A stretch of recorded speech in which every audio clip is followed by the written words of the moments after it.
We are the Fourth. We are the West.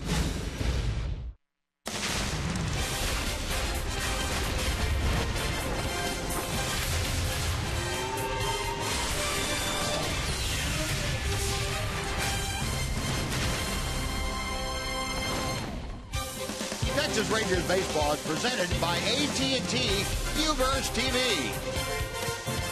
Well, welcome back into Minute Maid Park in Houston, Texas. The roof is closed tonight with a threat of rain.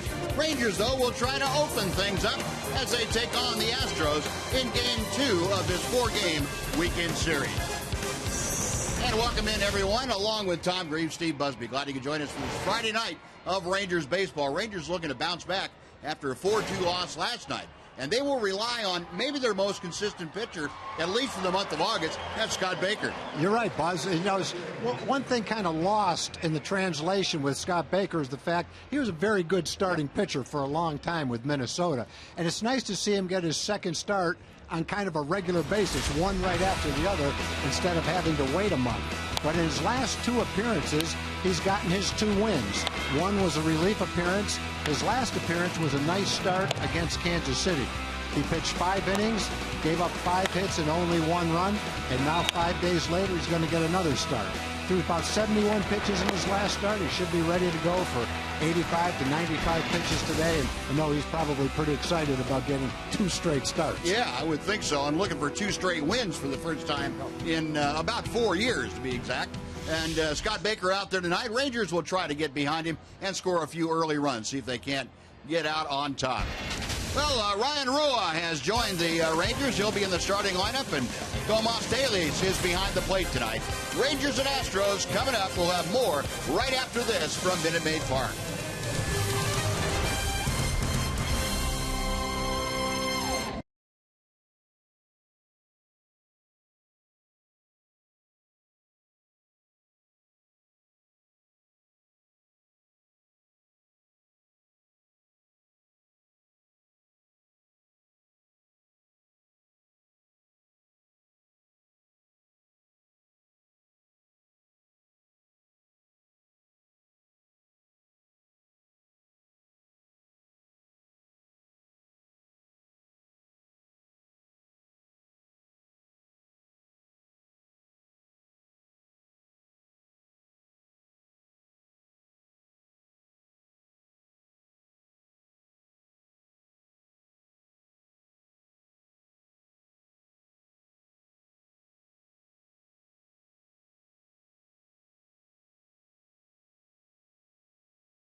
By your Texas Ford dealer. The Ford Summer Spectacular Sales Event, now playing at a Ford dealer near you. By AT&T UVerse TV. Find out what's possible with AT&T. Call 1-800-PIC-ATT. Mobilizing your world.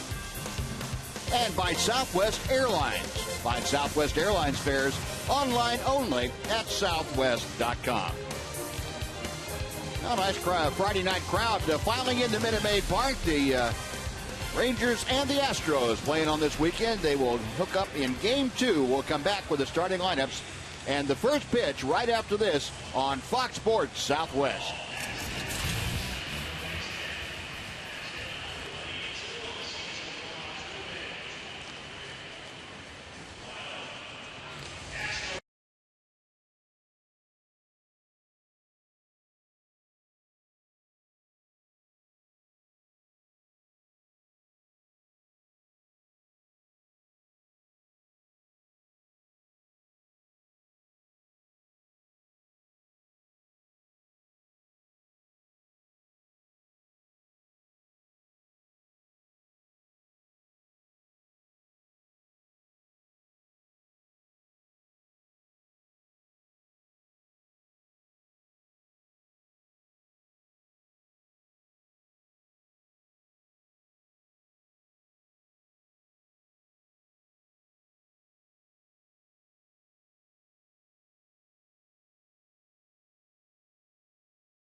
Astros getting set to meet the Rangers. I thought we'd give you a little bit of perspective about Jose Altuve leading the American League and how rare it is that one of the players on a team that is really struggling leads the league in hitting. Looking back over the last 100 years or so, the numbers for Jose Altuve is leading the American League in hits, batting average, and stolen bases.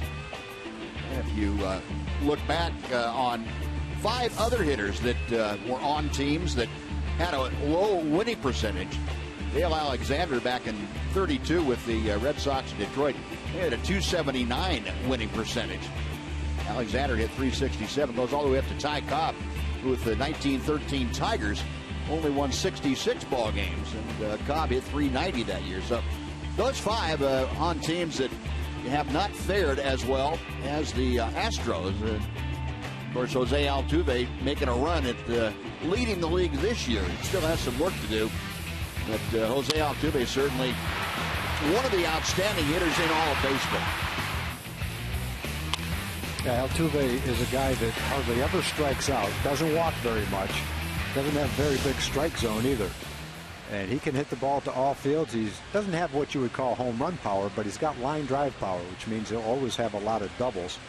And the other guy that's kind of right in there with him is Adrian Beltre. Adrian's 7 points behind Altuve, but with the Rangers' winning percentage, he would crack that top 5 if he was able to get hot and overtake Altuve. Derek Holland sighting, Bud, right there. There he is. We're going to see him on Tuesday, as a matter of fact, in Kansas City. The latest is that looks like Derek Holland is probably going to get a start that night. All right. Holland worked his last rehab assignment last night down at Round Rock against Nashville and worked 5 1/3 in that ball game. So he has pronounced himself again fit and ready to go. Well, the Astros taking the field here this evening, and let's take a look at the Southwest Airlines Texas Rangers batting order this evening. Daniel Robertson leads off. He's playing center field. Elvis Andrus is batting second. Alex Rios bats third. Then it's Adrian Beltre, Ryan Rua in there, and Adam Rosales gets the start. Also, Tomas Teles is catching. Luke Odor in second, and Michael Choice is in left field in bats ninth.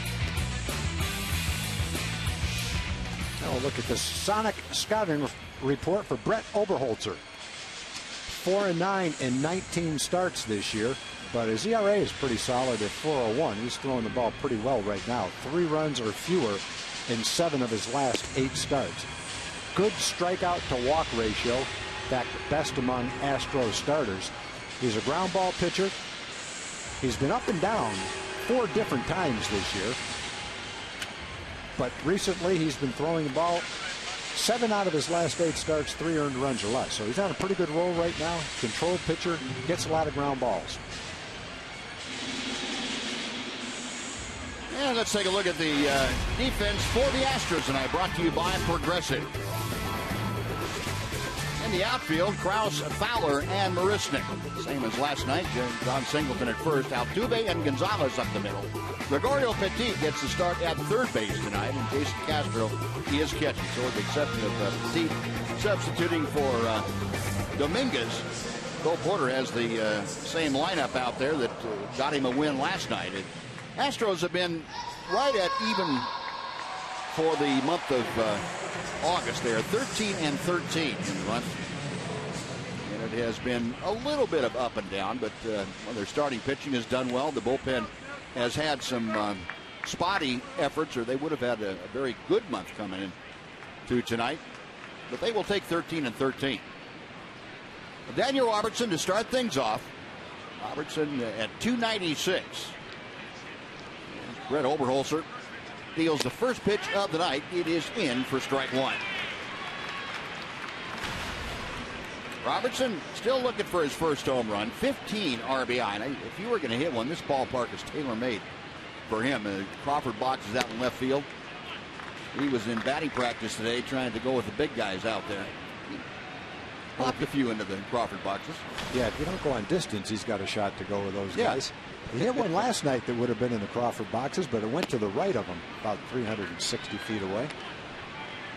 Yeah, that was just bad placement. Yeah, he just needed to pull it a little bit. That's probably his one spot out there. Yep. Right over the scoreboard. 2-1 the count. Oberholzer back to him. And misses low and outside. 3-1. Daniel Robertson trying to lead off by getting aboard, something he's been doing with frequency. And Elvis Andrus is waiting to be next. 3-1 pitch. That is ball 4. And Robertson draws the leadoff walk. That's the way the Rangers like to see it get started. Well, it's an unusual walk. Oberholzer walks about 1.7 per 9 innings. That's the 8th best ratio in the American League. So a leadoff walk is pretty unusual coming from him.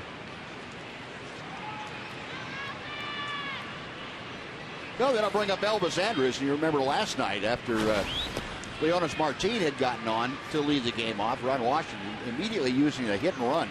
And Elvis grounded a ball through the right side. Perfectly executed. We'll see if the same kind of maneuvering might occur here tonight. Elvis, a couple of hits last evening, a .268 average as he steps to the plate. Trying to take the ball that way and fouled it back to the screen. Now with Robertson at first, a pretty good sized hole on the right side. You got Altuve up a step or two at double play depth and shading slightly toward the bag. And of course, with Singleton holding Robertson aboard, that opens up that gap. 0-1 pitch. Now 0-2.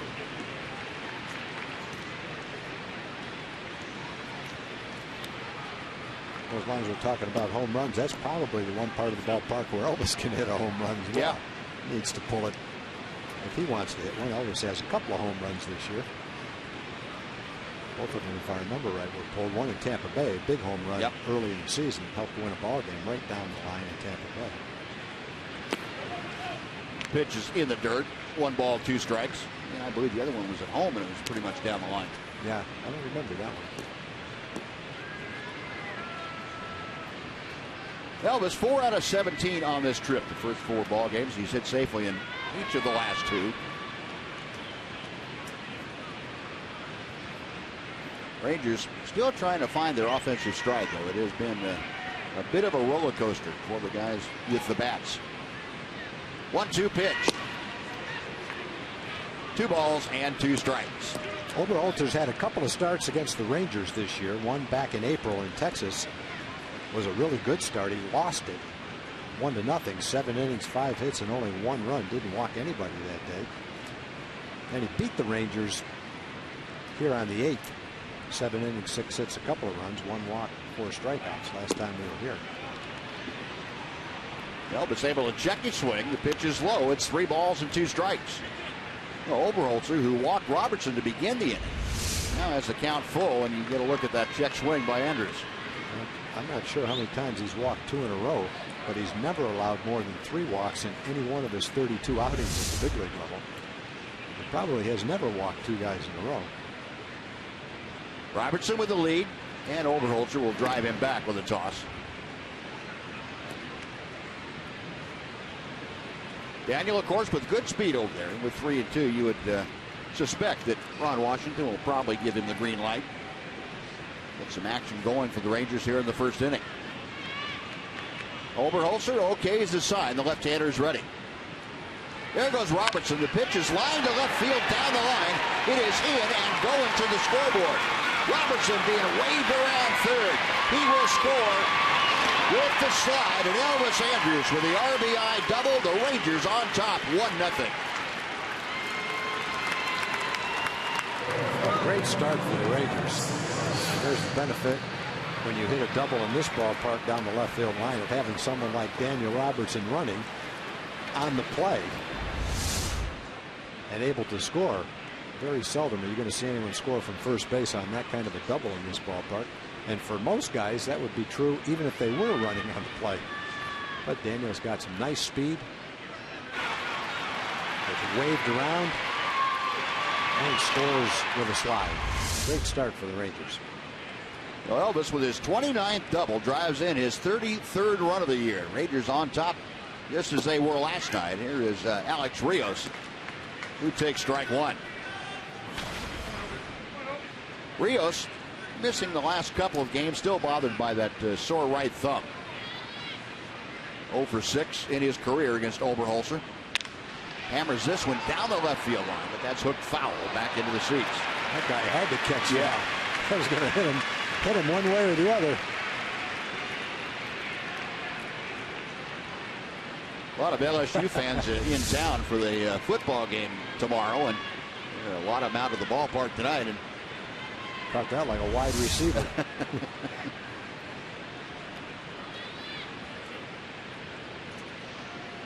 Come back and lift up his shirt in a couple of innings. We'll see where that ball hit him. Nice bruise.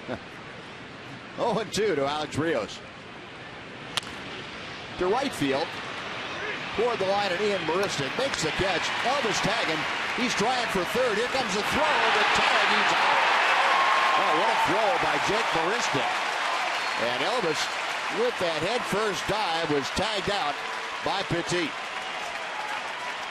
We saw Marisnik the last time we were here. He was playing a little bit of center field, and it was obvious he had a pretty good arm. Elvis has kind of taken a gamble that he won't make an accurate throw because that was not a very deep ball.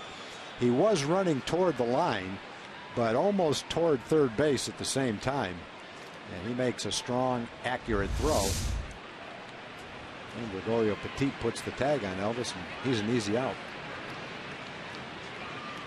Well, Elvis shot down trying to advance, and now the base is empty and 2 away for Adrian Beltre. Beltre still third in the American League with that .325 average. The first pitch is low and outside for ball 1. Adrian extended his hitting streak against the Astros to 12 straight games.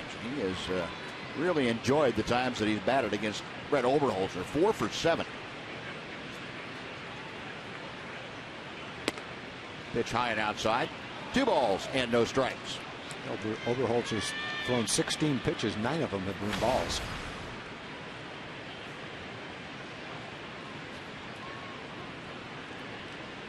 Average for Beltre up over 420 in his last 10 ball games. That pitch hit high and deep to right center field. Back is Borisnik at the fence, reaches up, makes the catch as he and Fowler bang together right at the wall. And Fowler took the brunt of that collision, like he might have gotten himself on the nose. Well, Rangers are gone, but Astros are a little shaken up, and they trail after a half inning of play, 1-0.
Over the Astros, and take a look at the Astros lineup that will face Scott Baker here tonight.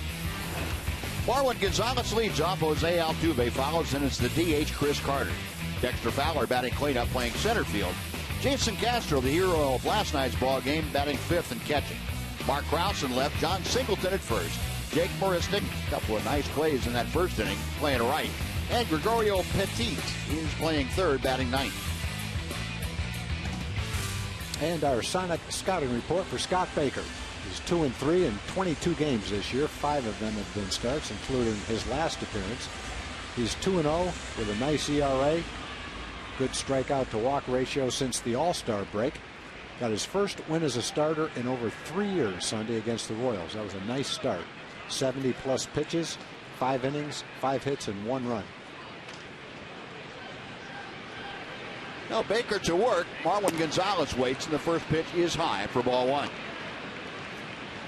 Marwin Gonzalez. Here's Dexter Fowler. Looked like he got Jake Borisnik's arm right across the nose. That'll make a grown man cry. Gonzalez turns on a Baker pitch and hits it foul down the right side. Pretty deep, but well foul. 1 ball and 1 strike. Gonzalez, a switch hitter. .265 the average overall. All 6 of his home runs have come as a left-handed batter.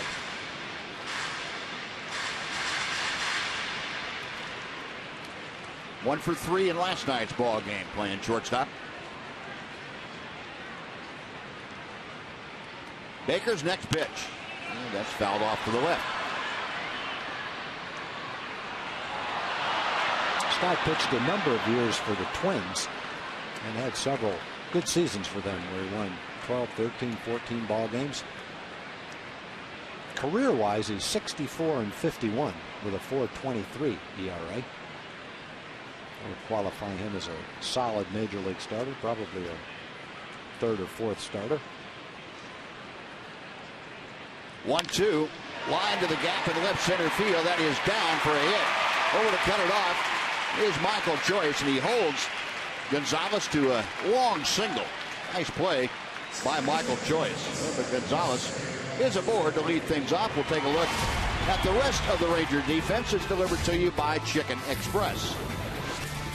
You saw a choice in left field. Robertson in center tracking that last ball down. Alex Rios is in right. Ryan Rua, his first major league appearance at first base. Odor and Rosales up the middle. Beltre at third, and Teles is catching tonight. Now, one on, nobody out. Jose Altuve, the league's leading hitter at .332, steps in. Altuve brings in a 6-game hitting streak. And first ball swinging, he chops one to the bag at third. Beltre, the throw, Rua takes a long hop and plays it perfectly for the out. A good play on both ends by Beltre and Rua. Well, right off the bat, the first play that Ryan gets is a tough pick. And he was able to accomplish that. Probably helps that he's been a middle infielder. Generally means he has pretty good hands. Adrian knows he has to get rid of it quickly with Altuve running. And Ryan gets down on one knee, making sure that he does catch it to get that out. You know, nice job by Beltre to give Rua a long enough hop to where it was catchable. And good job by Rua staying with it. Here's Chris Carter. He fouls back the first Baker pitch. It's 0-1. Carter at .230 with the average, 33 home runs, 78 RBI. And those 33 home runs, of course, second, tied for second in all of baseball. One behind Nelson Cruz for the major league leadership. Popped him up. He just missed that. Yes, he did. That just missed the roof, too. Shallow center, back is Odor to make the grab. That is out number 2. No, 2 gone. Let's go back and take another look at that play by Adrian Beltre and Ryan Rua. His first opportunity to make a play. And what you said really helped Ryan out, Buzz. The ball bounced far enough in front of him where he had time to see the hop, gauge the hop, and make the catch.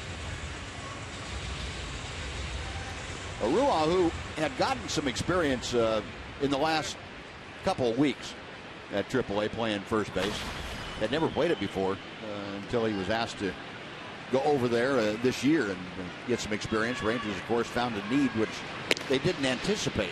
Prince Fielder going down and Mitch Moreland going down, and it has been kind of a black hole over there for players. J. Pierre Insibia never played first, I don't think. He got a chance over there. Adam Rosales has had a few chances to play first, so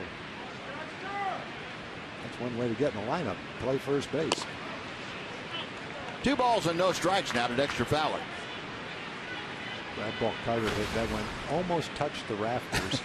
And if he had hit that on the center of the bat, that might have challenged that 436 sign in center field. Dexter Fowler, that 5-game hitting streak.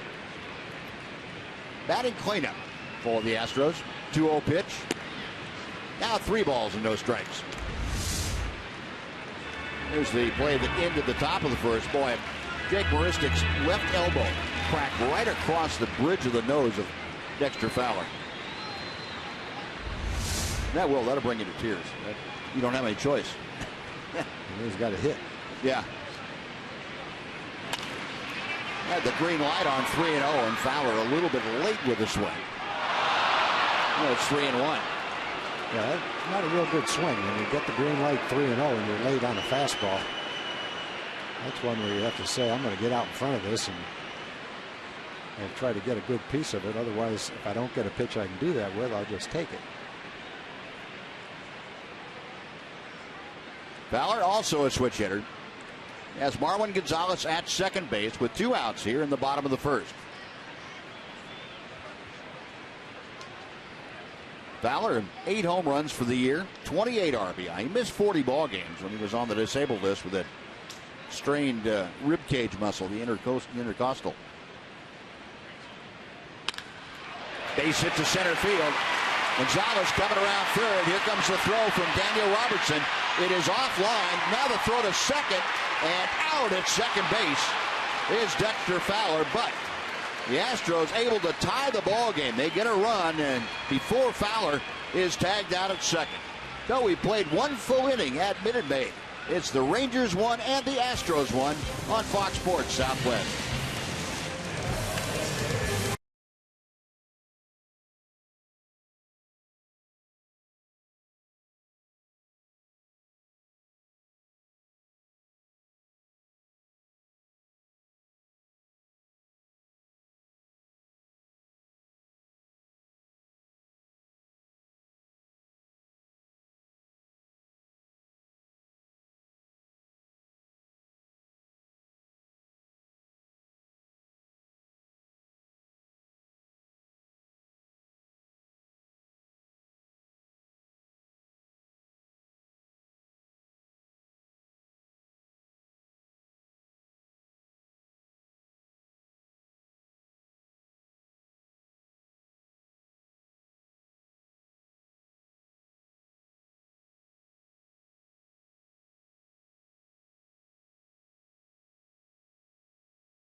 hunger.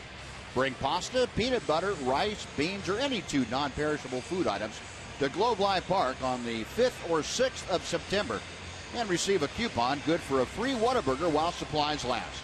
All donations will support the Tarrant Area Food Bank and North Texas Food. Dexter Fowler with the RBI base hit, then thrown out trying to move into second on the throw. And here's how that inning unfolded. A strong throw by Daniel. If it was on the third base side, he might have had a shot at the runner, but he got it there quickly enough that Robinson was able to, Tomas was able to fire the ball down to second base and get the runner.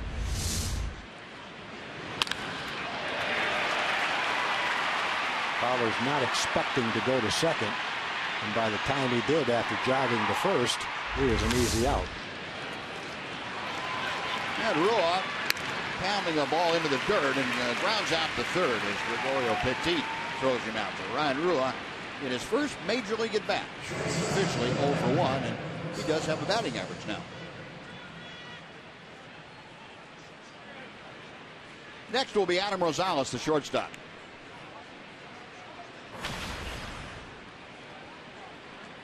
Rosales steps to the plate batting .314. 3 home runs and 13 driven in. He's had some opportunities on this road trip. He's 2 for 12 in the 5 games so far. Rangers faced a couple of left-handers up in Seattle. Of course, they're facing Oberholzer here tonight. They will face Dallas Keuchel, left-hander, on Sunday. 0-2 very quickly to Rosales. Adams starting 6 of the last 8 games. Oberholzer peering in for the sign. Now time is called as Rosales tired of waiting. Adam putting together a great month of August. He's been a .348 hitter. 0-2 pitch. A ball and 2 strikes. Rangers, meanwhile, 9-16 in the month of August. Ron Washington's ball club, that's on the heels of winning only 6 games in the month of July. It's been a rough stretch. 1-2 pitch. Got him swinging. Boy, good changeup from Oberholzer. Gets his first strikeout, and there are 2 gone here in the second. I mentioned Oberholzer generally has excellent command. He's got a good sinker, and as Adam just found out, he's got a pretty good changeup too. Yeah. Adam will be a witness to that. Yep. So, yeah, I saw it. Good location with it too. Mentioned Oberholzer started out the season with the Astros. He had 7 starts, then was optioned out.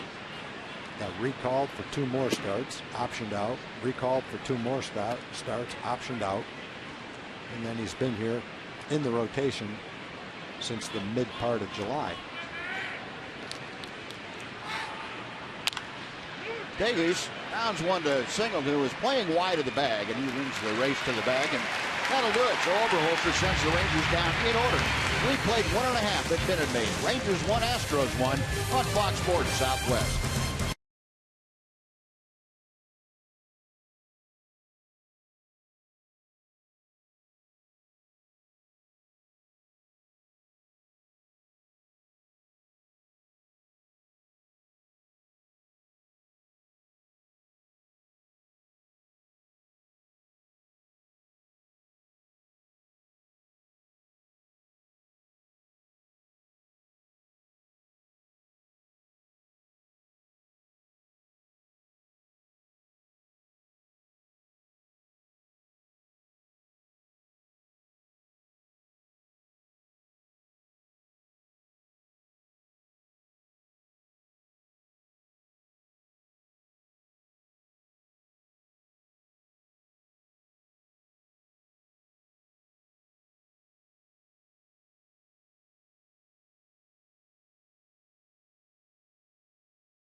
have it shown on one of our upcoming broadcasts. And that's all thanks to the good folks at AT&T. Simply use hashtag SouthwestFanPhoto, and your photo might be selected to be aired during the season. Show you tonight's selection a little bit later on in the ballgame. The Astros come to bat in the bottom of the second inning. Ranger fans seeing their club get off to a 1-0 lead. Astros tied it up in the bottom of the first. Jason Castro to lead off. He'll be followed by Mark Krause and John Singleton. Scott Baker to work with the first pitches outside for ball one. Castro, the big blast of last night's ball game, that fifth inning grand slam, the second of his career. All the scoring for Houston. Goes after the breaking ball with no success. It's 1-1.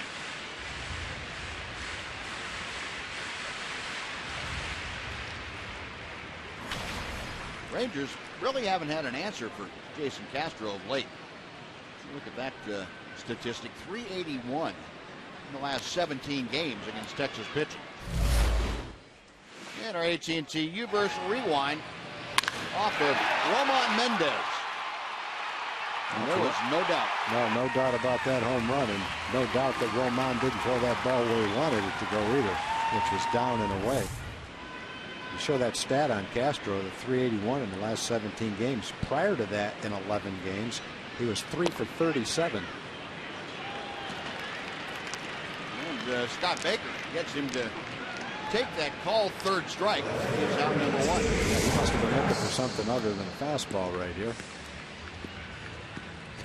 Pitch pretty much right on the outside. That pitch is on the outside corner. I wonder where his glove was to begin with, because he brought his glove back to the right, didn't he? Taylor's was a foot and a half off. He must have been in the other batter's box if that pitch was on the outside corner.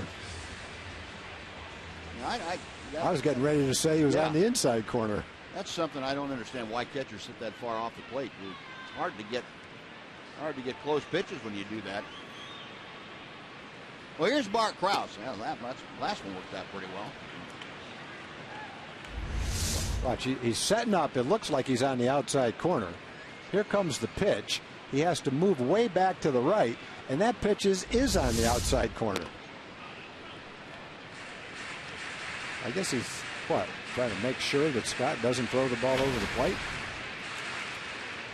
I don't know, but I kind of thought that was the object of the pitch. Maybe I'm wrong. Well, if he hit the glove, it would have been a foot outside. Yeah. Krause taking the next pitch. It floats high, and the count moves to 3-0. Krause, a 199 average as he is at the plate now.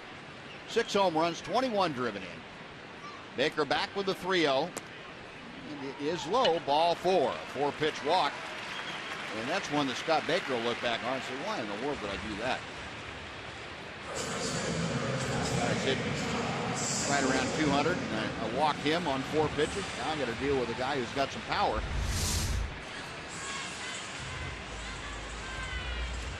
That's one of those borderline pitches.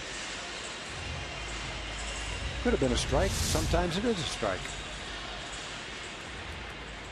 Well, here's John Singleton. Also below 200, 182, but 12 home runs and 41 RBI. He had a rip at that tailing fastball with no success. Nice movement on that fastball. 17 walks in his last 18 ball games, so a reasonably patient young hitter. Patient with good strike zone recognition. 1 ball and 1 strike.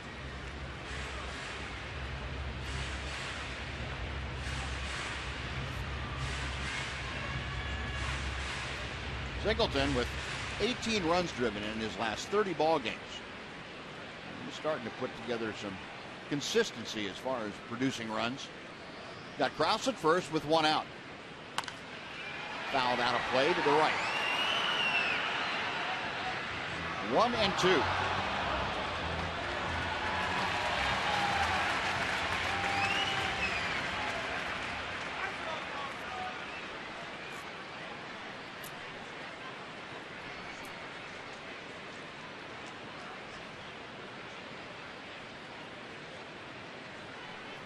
LSU is playing Wisconsin tomorrow. Is that who it Yeah. is? Yep. Enough LSU fans there. I was waiting for a football game to break out. Chopper foul outside first. A lot of purple. Well, from what I understand, when LSU plays a road game, a lot of LSU fans show up for it. No matter where it is, right? No matter where it is. I know they invaded Arlington a couple of years ago, or last year, a couple of years ago. Huge following of LSU fans. Still a ball and 2 strikes. And another foul ball.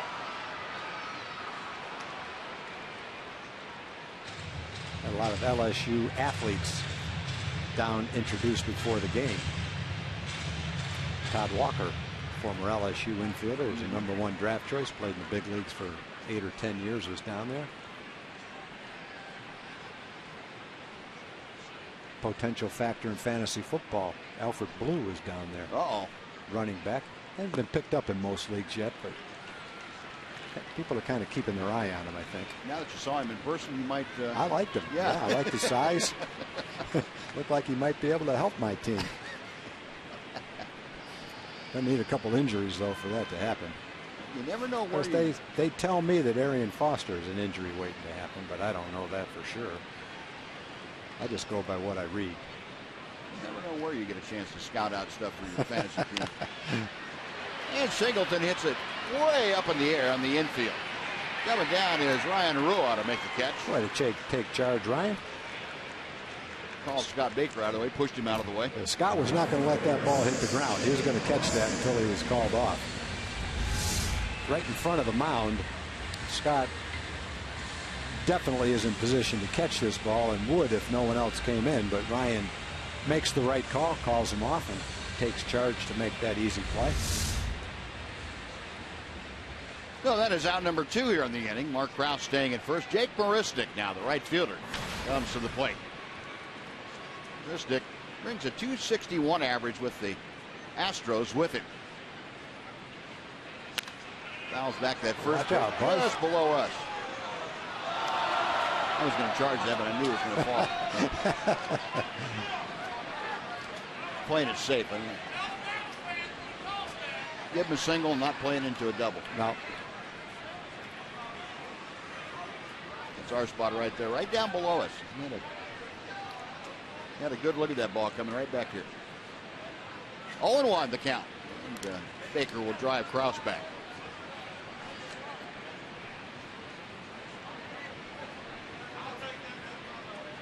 Marisnik 0 for 2 last night, and he is 0 for his last 11 times to the plate.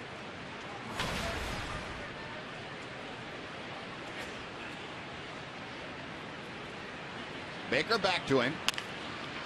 And a little check swing roller out to short. Short way to second for the force.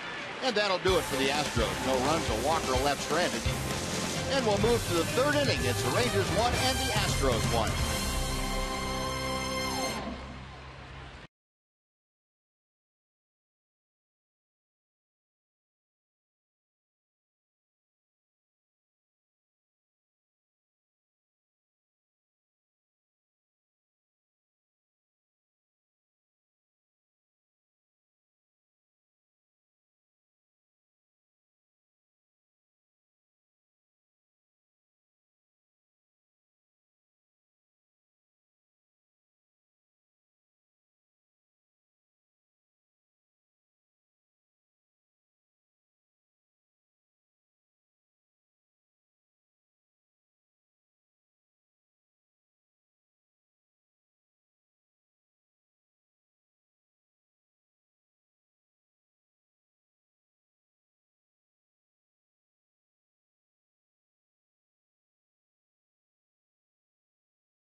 to Cancer, a groundbreaking initiative created to accelerate innovative cancer research that gets new therapies to patients quickly in order to save lives now. For more information, visit foxsportsupports.com. Now we move to the third inning, a 1-1 ball game. Astros with 2 hits, Rangers with 1. Rougned Odor to lead things off against Brett Oberholzer. Odor trying to bunt his way aboard, bunts through it for strike 1. Rougned a .245 average, 6 home runs, 32 driven in.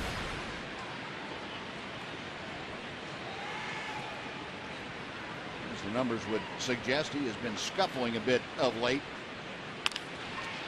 Off the glove, out to second base, where Altuve has it, and throws out Odor. So a 1-4-3 out at first, and before Michael Choice comes up, let's take time for a Mazda game break with John Rattigan.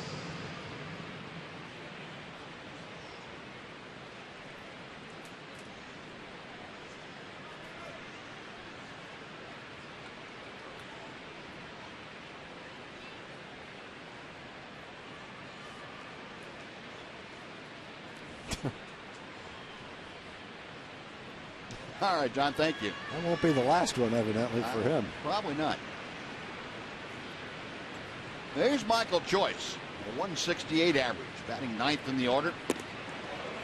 Gets turned around by that inside fastball. It is 0-1. Well, Michael looking for his first hit since coming back to the big leagues after a stint in AAA baseball. That changeup floats over.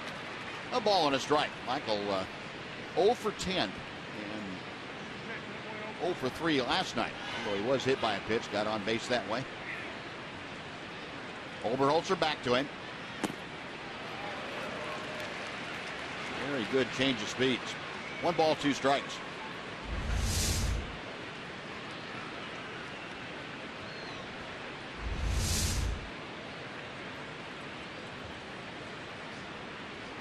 That Oberholzer, 25-year-old from Christiana, Delaware. Hard hit ball, base hit down the line, and it caroms off the short wall, and that's going to be extra bases. Choice steaming into second with a 1-out double. There you go, Michael. 5th double of the year for Choice.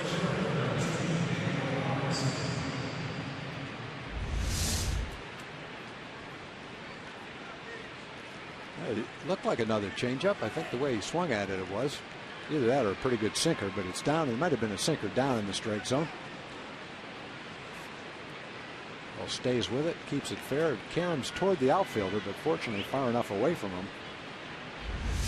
where they couldn't stop Michael from going to second base. Oh, Choice in scoring position with 1 out. Now here's Daniel Robertson, who walked and scored in the first. He lines it to left field. Black is down for a base hit. Choice will have to stop at third. Had to hold up to make sure that line drive was going to fall. But the Rangers now, back-to-back hits, have runners at the corners for Elvis Andrus. Well, we talked about Daniel in the pregame show, how well he's done in the month of August. His on-base percentage in the month of August coming into the game was somewhere around .480. He had 10 walks in the month. Prior to this game, he's already walked and had a hit, so his on-base percentage this month probably right around 50%. For the season now, he's probably right at a .300 hitter, and his on-base percentage is over .370. And he's starting to approach the amount of at-bats where you say it's not just a small sample either. Yep. He's over 125 at-bats now. And that base hit increased his hitting streak to 6 consecutive ball games. Now here's Elvis, who drove in the first Ranger run with a double. Takes that pitch in the dirt for ball 1. Elvis handling the DH chores tonight for the Rangers. Getting a partial night off with Adam Rosales to start at shortstop. Elvis with the RBI double in the first. Jason Castro out there talking to Brett Oberholzer. Ron Washington sees a golden opportunity for his ball club to regain the lead. Astros playing the middle of the infield back at double play depth. 1 ball, no strikes the count. Oberholzer a check of the runners. And deals a fastball for a strike. 1-1 to Elvis.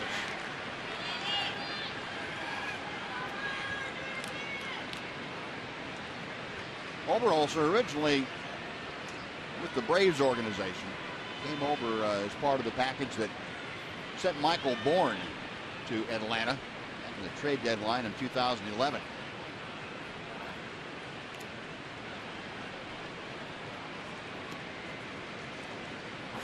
Oberholzer last year with his first taste of the big leagues. Went 4-5 for the Astros, but a very fine 2.76 ERA in 10 starts. The left-hander sets. He's ready for the 1-1 pitch. There goes Robertson. The pitch is a strike. The throw to second is low, and Robertson in with a stolen base. They picked a good pitch for it. Looked like a changeup. Elvis is squaring around, getting that bat out in front of the face of Jason Castro. But Castro might have had a chance if the ball got all the way to second in the air. It would have been a close play once it bounced. Altuve's glove has to come up to catch the ball. Pretty much impossible for him to catch that ball and make a tag. He's just concentrating on making sure the ball didn't go into center field and letting a run score. Well, Robertson's 4th stolen base of the year gets him into scoring position. And now Elvis chops one foul right down on his front foot. Now let's take a look at our freaky fast delivery of the ball game. Jimmy Johns takes you back to the first inning. And freaky fast delivery by Elvis Andrus, that double to left. Just as fast was Daniel Robertson, speeding around third, scoring the first Ranger run. 1-2 this time to Elvis. Michael Choice at third. Daniel Robertson right there at the bottom of your screen, getting his lead from second. Tried the changeup, and Elvis able to check his swing. 2-2.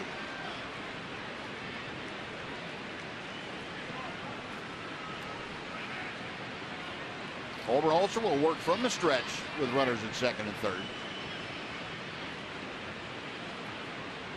Left-hander peers in for the series of signs. Now he's ready. Tried the fastball and just off the outside corner. No, it's a full count. Same situation as the first inning when Elvis was able to double. The count ran full. Elvis hitting second in the order. Alex Rios to follow. Rangers trying to regain the lead in this 1-1 game. Jack in the box pitch tracker showing you Oberholzer staying outside.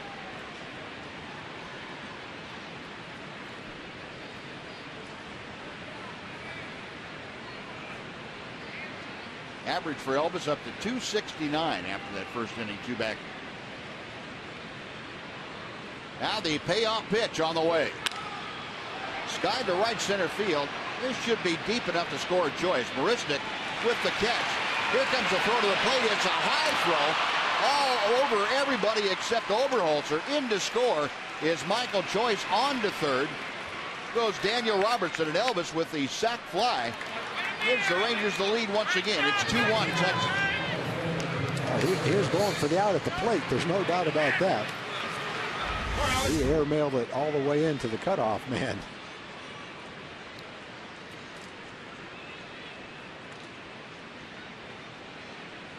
Probably wasn't going to throw Daniel out at third either, but he had a slightly better chance.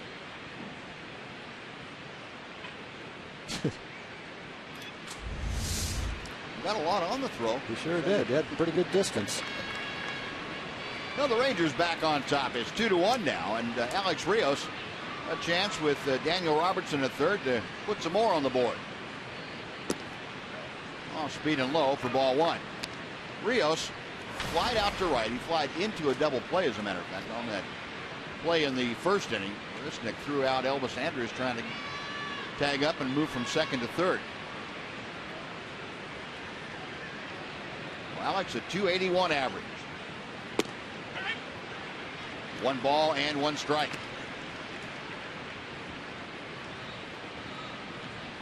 Ron Washington has seen his ball club score once in the first and once more here in the third, looking for more with Rios up there.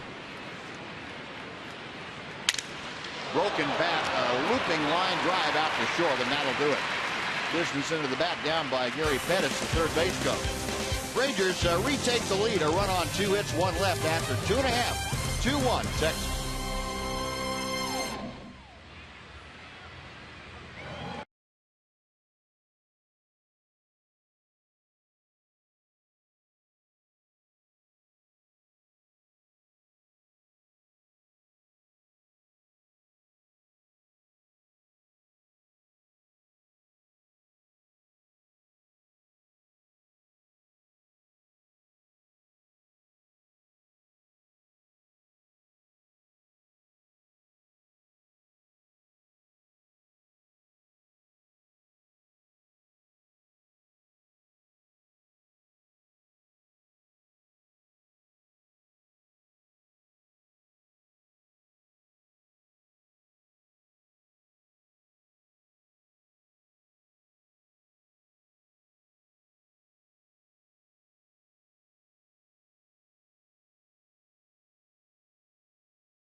It's brought to you by Southwest Airlines.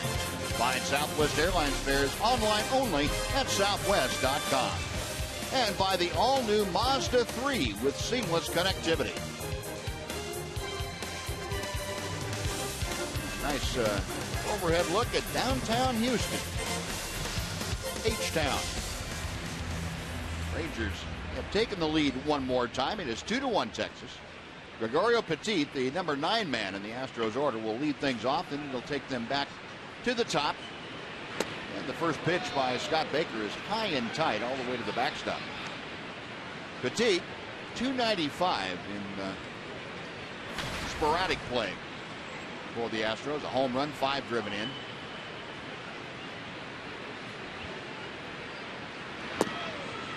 And that pitch from Baker, low and outside. 2-0. Petit starts at shortstop, second base, and third base. This is 4th start at the hot corner. And ball 3 is high and away. Scott Baker, who walked his first man in the second inning. There was a 1-out walk to Mark Krause, in danger of losing Petit here to start off the third. There's that one right down the middle, 3-1.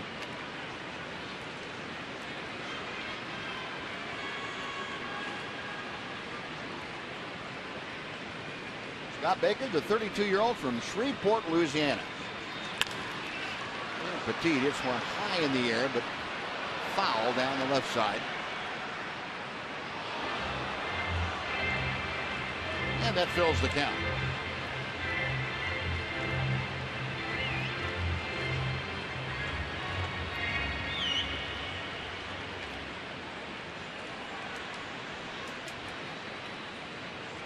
Scott Baker nods in agreement.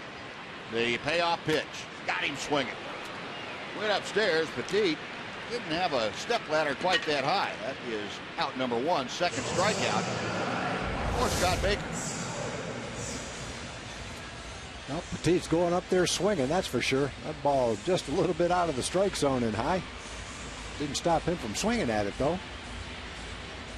He swung at it twice.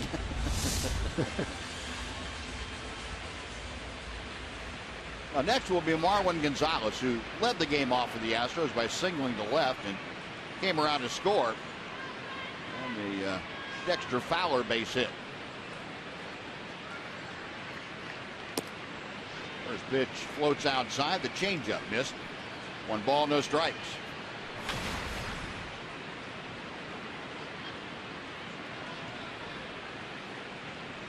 Baker working quickly and fires a strike.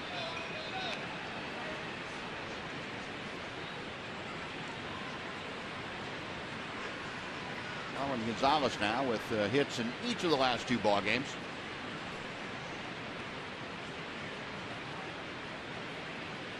Baker with the 1-1. Line down the left field line, slicing into the corner. That's down for a hit. Gonzalez will cruise into second base. His choice gets the ball back in. An opposite field double for Marlon Gonzalez with 1 away. Well, he is 2 for 2 tonight.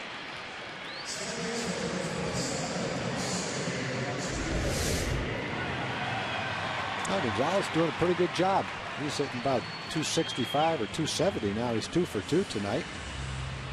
They've used a couple of guys at shortstop this year. He's the latest, and he seems to be doing a pretty nice job.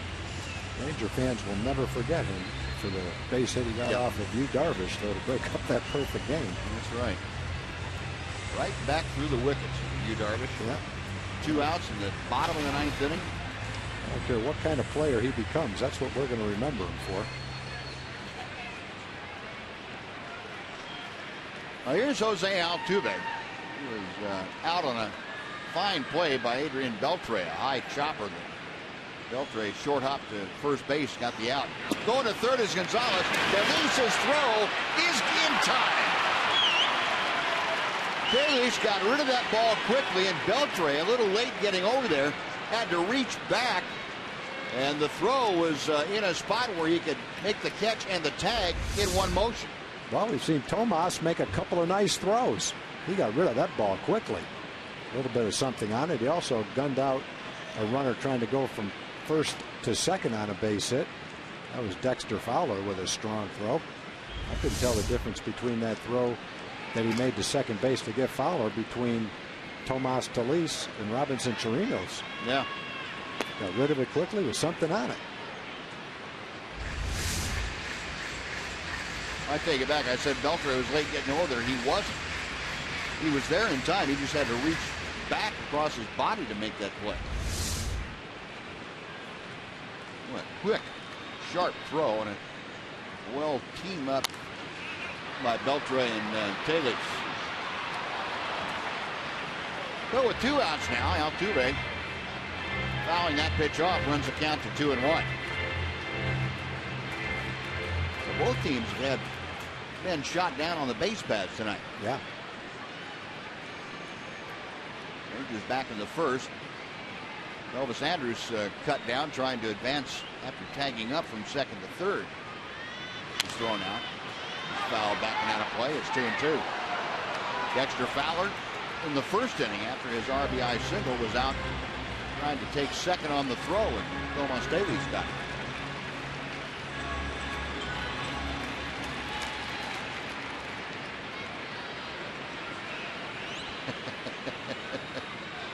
Orbit's trying to make her change colors, and that's not going to happen.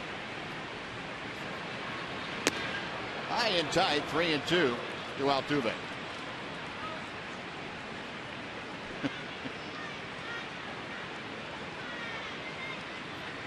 A little bartering going on down there. Orbit trying to. He's not going to make that sale. That's not going to happen. Baker with a payoff pitch to Altuve. High in the air to left field, and Michael Choice drifting over to his right makes the catch, and that will do it. So the double, but the caught stealing took care of that. Got them going for the Astros. On to the fourth. 2-1 Texas.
Premium, the #1 live streaming sports service, is celebrating 12 years.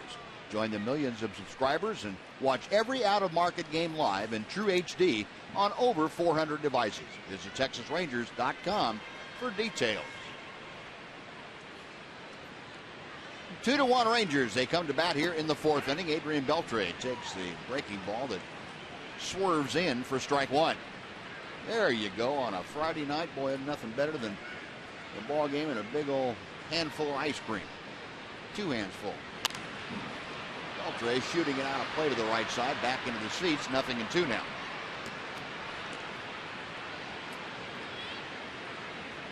Adrian drove the ball to the bullpen in right center field. Great play by Marisnik and Fowler. Marisnik making the catch and smacking Dexter Fowler right across the nose as he did. Beltre to left field. Krause in a hurry. That ball's going to be down for a base hit. And Beltre continuing to pummel Astros pitching. That's now 13 straight games in which he has hit safely. Yeah, and that first out was 373 feet right up against the wall in right center field. Our Ford leaderboard showing you the averages throughout Ranger history for their third baseman. The highest average, Buddy Bell back in 1980 at a 328 average, and Adrian Beltre this year at 325 prior to that hit. So he may be up closer to it. Michael Young, 322 in the year that he played third base. Changeup floats in to Ryan Rua, who is 0 for 1 in his big league career. Rua grounded to third base this season in the minor leagues. Now, he split time between AA Frisco and AAA Round Rock.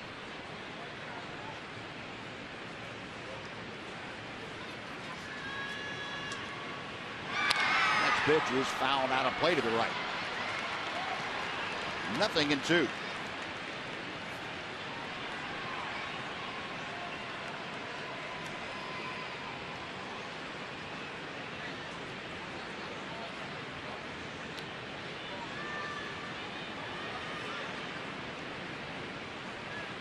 Oberholzer, a long look in. And the left-hander sets now. Beltre, a modest lead at first. 0-2 pitch. Chop foul at home plate. Oberholzer, 48 pitches thus far. Through the first 3 innings plus 1 hitter here in the 4th.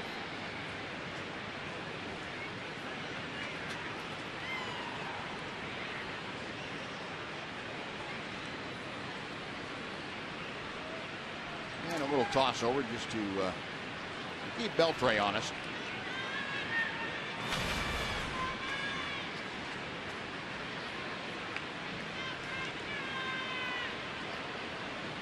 Rua, a 24-year-old.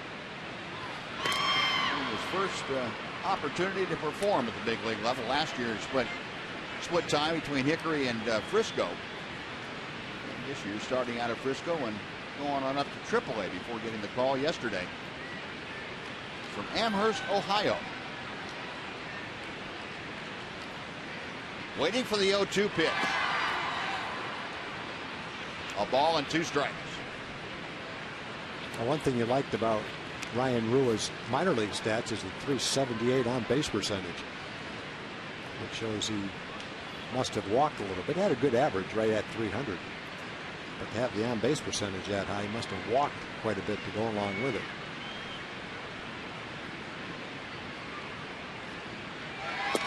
Got him swinging. Oh, good changeup by Oberholzer. And the left-hander gets his second strikeout of the night. 1 gone. Adam Rosales will be next.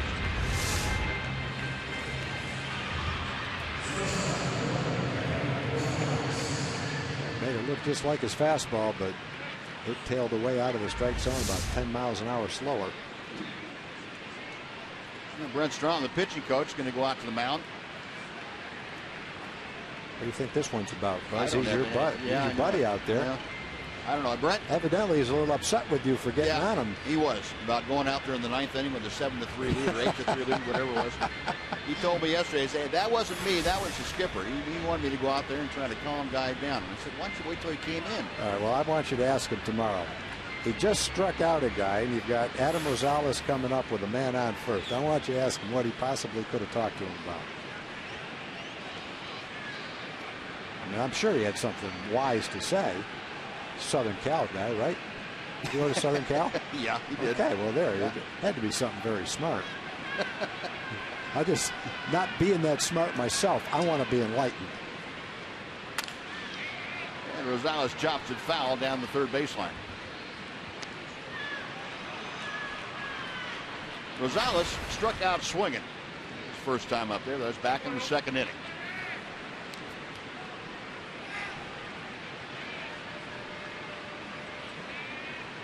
Adam with the average at 310. He faces Oberholzer with Beltre at first.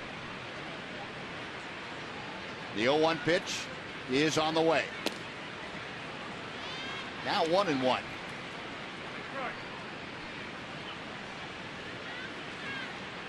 Rosales 2 out of 13 on the road trip so far. Mentioned the month that Rosales is having, hitting over 340. Takes that pitch in at the knees. It's 1-2.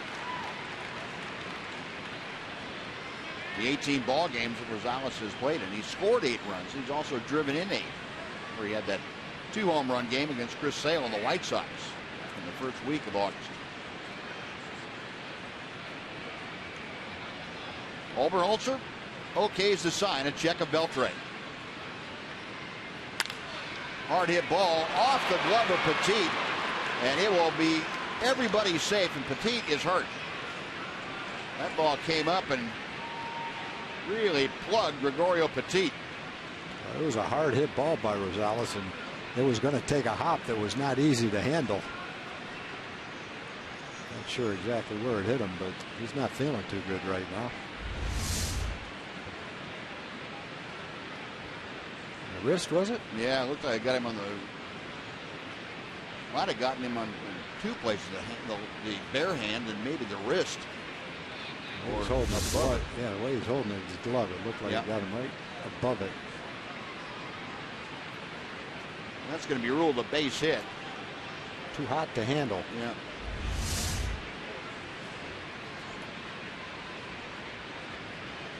Yeah, no leather on that. That is all wrist.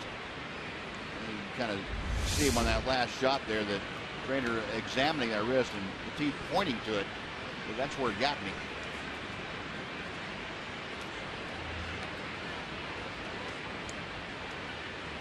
Bo Porter along with the trainer out there to take a look and say, is he going to be able to go or what? What's the deal? What do we do? Rub a little dirt on it and go get him, guy. He'll be all right. Just hope one's not hit to this inning and go back. We'll put some ice on it. We'll be okay. Yep.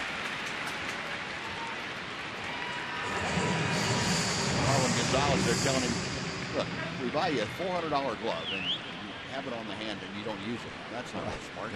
They didn't build the kind of glove that goes up to my elbow, though. Yeah, that's right.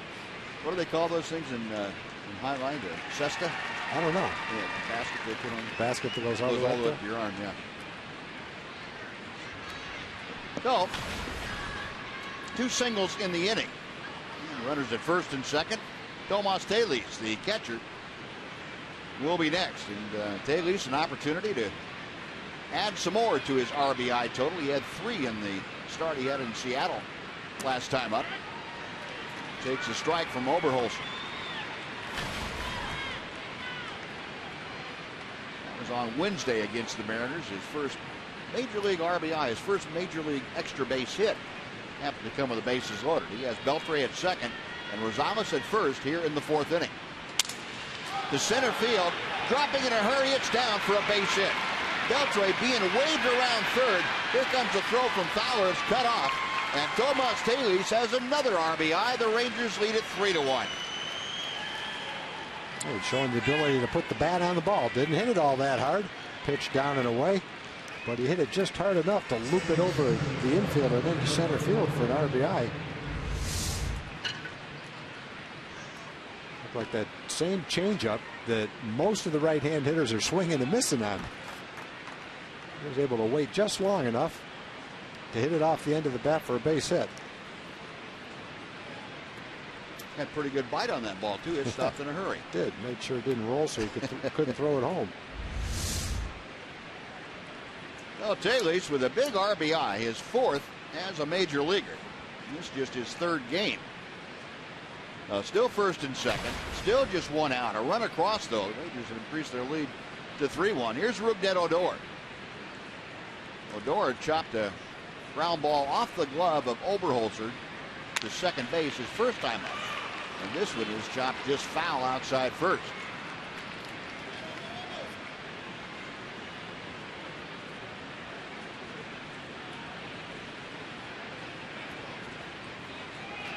The dugout. Elvis getting on, looked like Petit, giving him a hard time.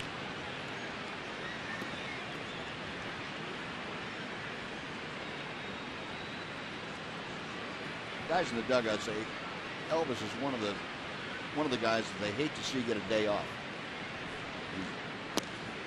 He sits on the bench, all he wants to do is talk to everybody. Yeah, I think a lot of regulars, not a lot, but there are several regulars when they don't play that are like that. He had to go to Wash last year and tell him to get him back in the lineup. He couldn't stand having him on the bench that much.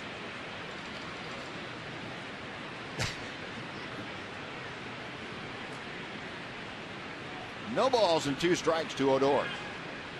Tired of waiting, he backs out.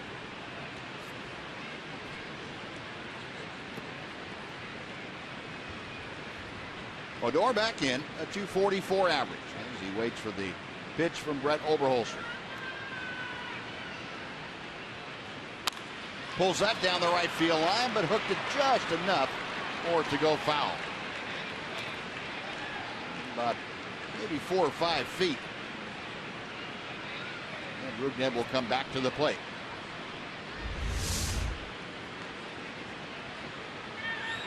There you go. Ah, boy, buddy, that's why you bring your glove.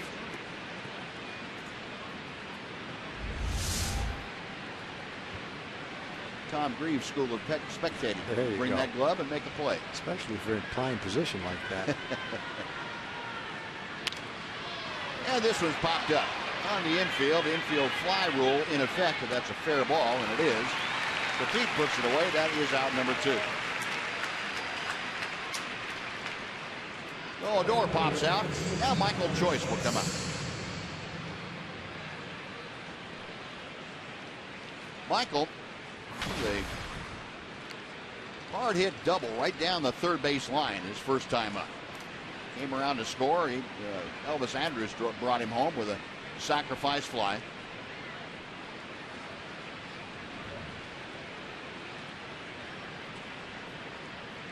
Michael up there trying to pick up Adam Rosales right there at the bottom of your screen.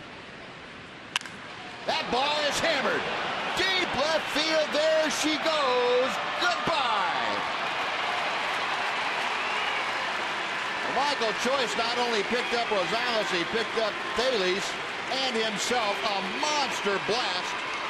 3-run bolt. It is 6-1 Texas. I mentioned coming into the game that since Michael had been back, he was 0 for 10.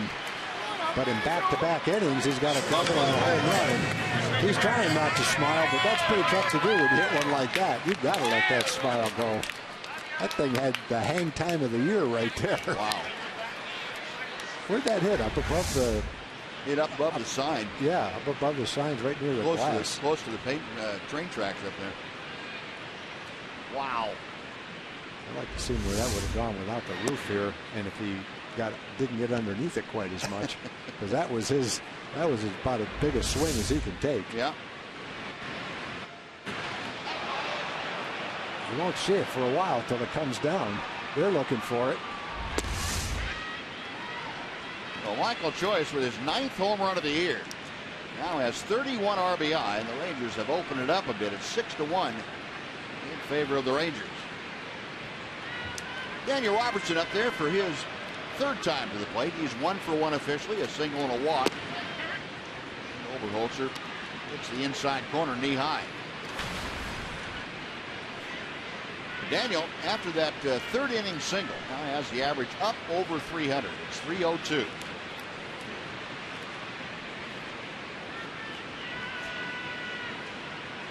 One-two pitch to right field.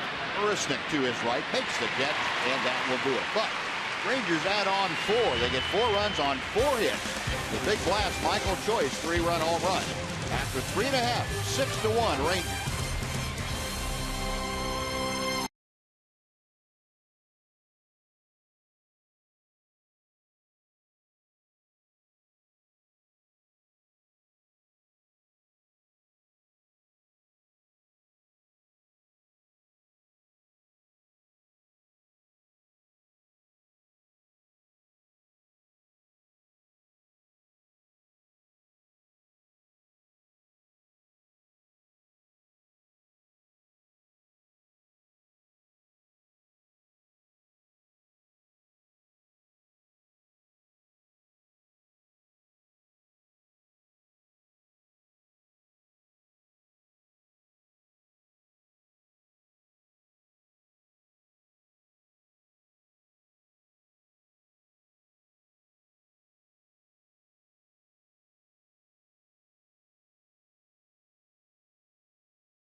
Watch Chevy Hometown Kids every Saturday morning at 10 o'clock right here on Fox Sports Southwest, where it's not about the score, it's about the experience.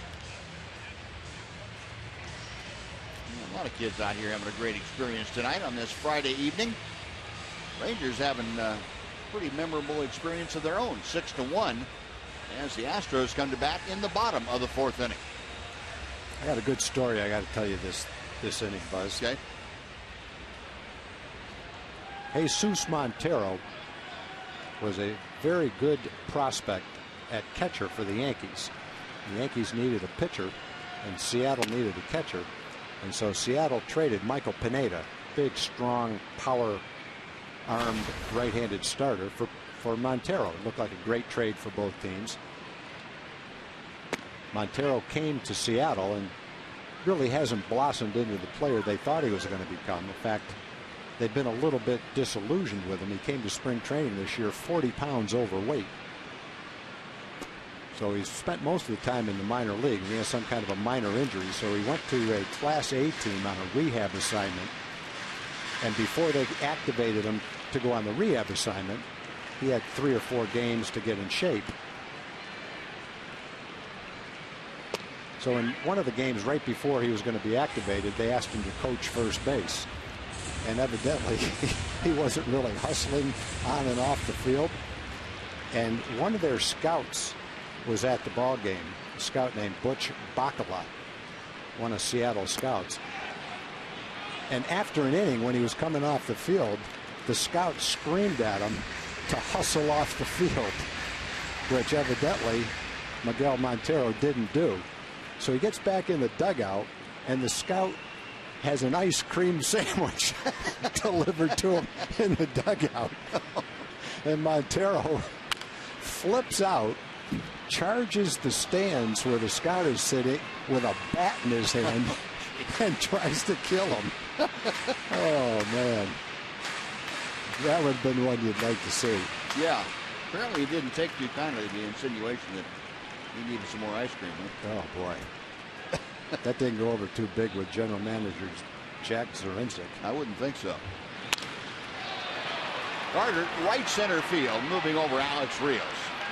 One gone. I do like the guy's style, though, to send the ice cream sandwich to him, as if to say, you know, if you want to come up 40 pounds overweight, you still haven't lost any weight, you might as well top it off with an ice cream sandwich, big guy.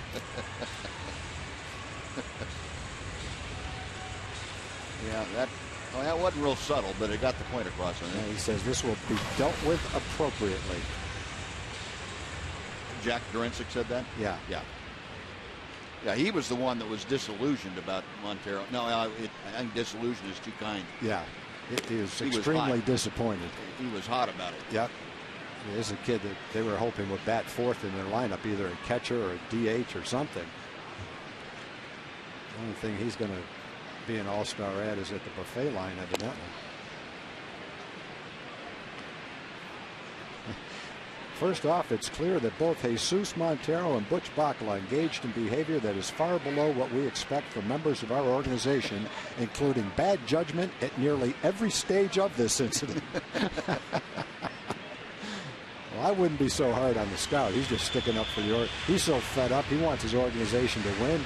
He might have been one of the people that recommended they make the trade for Montero. Could have been. 2-1 the count to Dexter Fowler up there with the bases empty and one out here in the bottom of the fourth. Scott Baker out there about ready to unleash his 55th pitch of the night. That's low and inside. 3-1 now. Yeah, it always boils down to the same thing when it's that type of a situation. If you don't have enough pride to be in shape, to be a professional athlete, then what can you do? Yeah. 3-2. Yeah, that doesn't take world-class ability or anything else to be in shape. Not to be a professional athlete. Anybody can do You've that. been gifted to have the physical talent to do it. Fowler, a drive to right center. That is way back up the alley and off the wall. Fowler into second with a booming double to right center.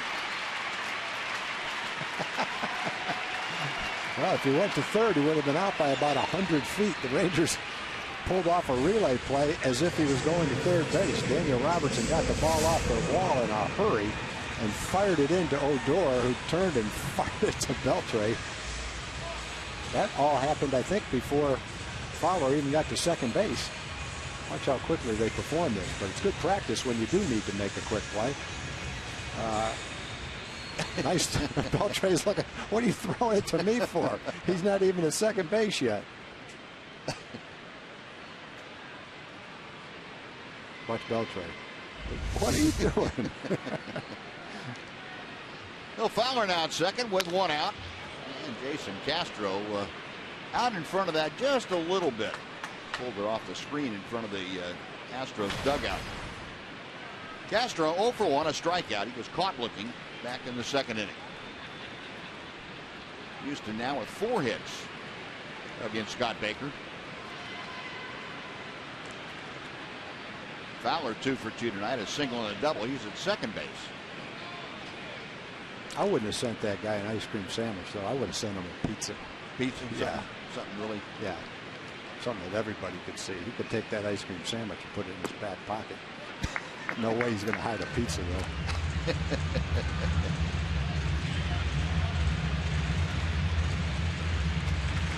In addition to going after him with a bat, he also threw the ice cream sandwich at him. Oh, did he really? Yeah. Oh, that's disappointing. Why did you waste good ice cream? He didn't even eat it. That part had to kill the guy. He didn't eat the thing. Wasted a perfectly good ice cream sandwich on him. That disappoints me too. Get upset with that. Oh boy. Takes all kinds, right? Yep. I just wish I was there to see it. I wish I was one of Montero's teammates. Of course, the guys that he was with are all about 19 and 20 years old. Right. It was a low Class A team. Yeah, they were probably sitting there wide-eyed and I can't believe this is happening. He probably wasn't too thrilled to be showing up like that in front of all those kids. 2-1 pitch to Castro, a chopper to the right side.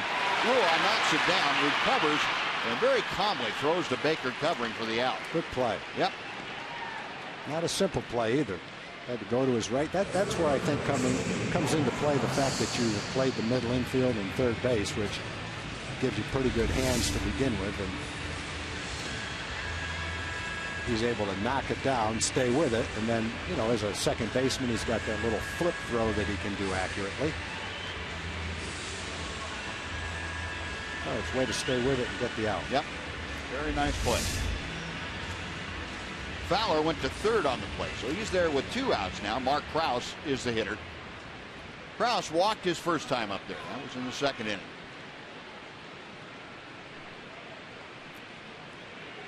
Baker will work from a stretch.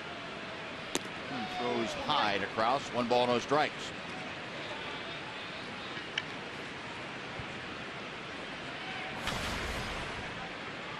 Krause last night an 0 for 3.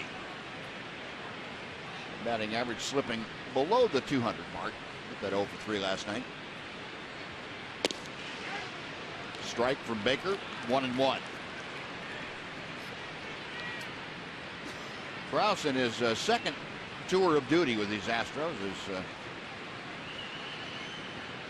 Tim Bogart, Ron Washington looking on from their perch down there in the Rangers dugout. High and away, it's 2-1.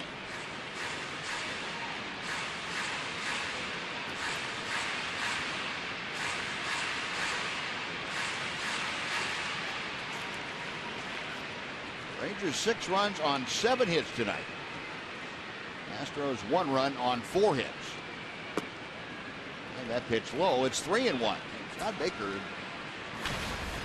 to Mark Krause has not been a good matchup for him tonight. He's had trouble getting the ball in the strike zone for some reason to Krause. Walked him on 4 pitches back in the second inning. Now it's fallen behind 3-1 here in the 4th. Pulled foul outside first. And the count is now full. Well, if Krause continues the inning, John Singleton, the big first baseman, waiting to be next.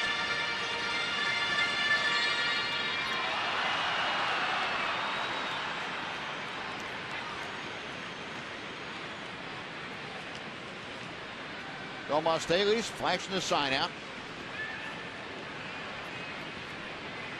Baker nods in agreement and sets. Sky to left field. Michael Choice. And a couple of steps to his right. Makes the catch. That'll do it. Dexter Fowler's double for naught. They strand a runner after 4. 6-1 Rangers.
This morning for the second annual Eli Young Band's house party.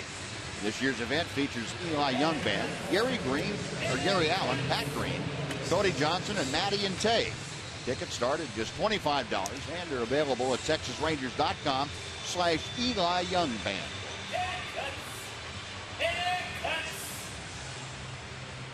Pretty good. Come to the ball game, watch a game, and get your hair cut at the same time. Not a bad deal. Not a bad deal at all. Rangers come to bat here in the top of the 5th inning. It'll be Elvis Andrus, Alex Rios, and Adrian Beltre to face Brett Oberholzer. Rangers with 6 runs on 7 hits tonight.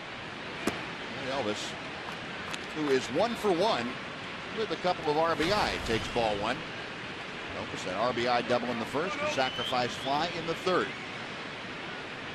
Now at 34 runs batted in for the year. 2 balls, no strikes.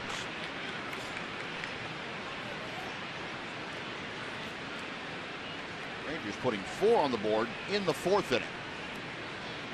RBI single by Tomas Talis, and then the 3-run Michael Choice home run. 2-1 as Elvis swings through that offering.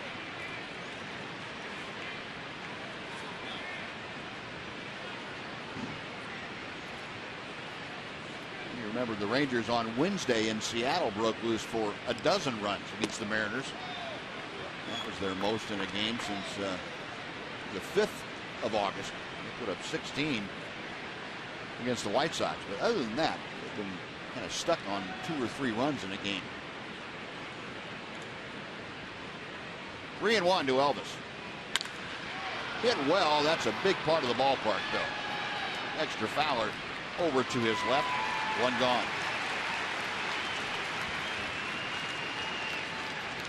Elvis kind of a wry smile as he makes that U-turn between 1st and 2nd. Heads back to the Ranger dugout. 1 away for Alex Rios. Now the Rangers, and you go back to the crux of the problem for the Rangers, at least statistically. Middle of June, and they were right around 5. That was the last time they were at 500. Since then, they've averaged 3 2/3 runs per game. And that really makes it extremely tough. All the problems with the pitching staff, the guys missing in action, if you will. Pitching staff with the highest ERA in baseball, although it's starting to come down, but still, not even scoring 4 runs a game. It's tough to do much. A drive to deep left center field off the bat of Rios. Back up the alley and off the wall on a hop. Into second with a 1-out 2-bagger is Alex Rios. They put a charge in that one. That's a home run in some ballparks. Let's see what he hit. A fastball right down the middle of the plate. Takes a good swing at it and hits it pretty well, too.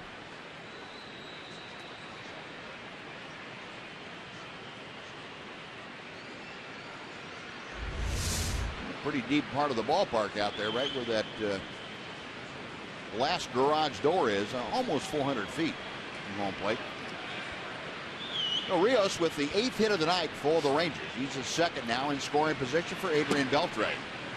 Adrian takes a strike. Beltre singled to left his last time up. He was 1 for 2. Average currently at .326 for the year.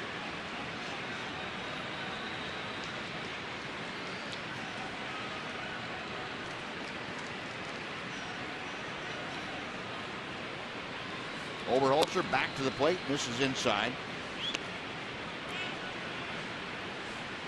Jake Buchanan up and throwing in the Astros bullpen.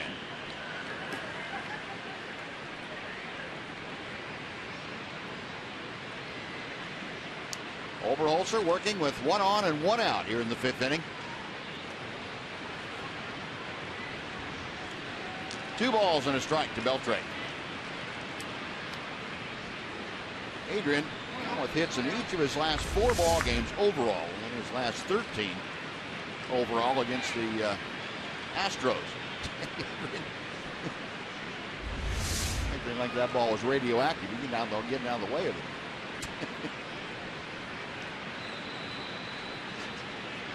Two and 1 the count.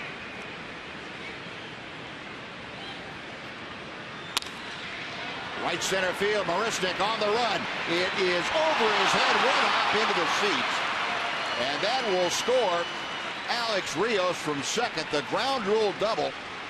Boy, Beltre just hit a bullet out there to right field. Driving in his 68th run of the year. It is 7-1 Texas. Well, that was a great try by Marisnik in right field. I thought for a second he might outrun it, dive and catch it. And Adrian hit it so well he didn't have time to do that, but he came within about a foot of doing that. Well, for Adrian, a base hit his last time up, a line shot double, and the only out he's made today. Marisnik caught with his arm up right against the wall in right center field. That's 9 hits and 7 runs for Brett Oberholzer, and the skipper Bo Porter out there to inform Oberholzer that that's going to be enough for tonight. Go ahead and go in and take a shower, and we'll take it from here. Jake Buchanan will come on. Rangers leading 7-1. We will take a timeout here at Minute Maid Park. We're back after this.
Richard Durrett. Join us at Billy Bob's, Texas on Monday, September the 8th for a special live concert and fundraising event. You'll enjoy great live music featuring Casey Donahue, Rhett Miller and company, and bid on one-of-a-kind sports packages and memorabilia in live and silent auctions. Log on to BillyBobsTexas.com to get your tickets. And for more information on the packages and memorabilia, log on to DoItForDurrett.com, and all proceeds go to the Durrett Family Fund. That's 24-year-old right-hander Jake Buchanan now from North Carolina on to take over. He is facing Ryan Rua, who is 0 for 2 tonight. The numbers on Buchanan. Yeah, Buchanan was having a pretty solid season as a starting pitcher in AAA with the Astros. And since he's been with a big club, he's had a couple of starts and several relief appearances. Buchanan, an 8th round pick in the 2010 draft by the Astros. Round ball to the right side, stopped by Altuve. The turn and throw, and Rua is out. Well, for a second there, he had his first major league hit, but Altuve ranging far to his left. 2 gone, on to third goes Beltran.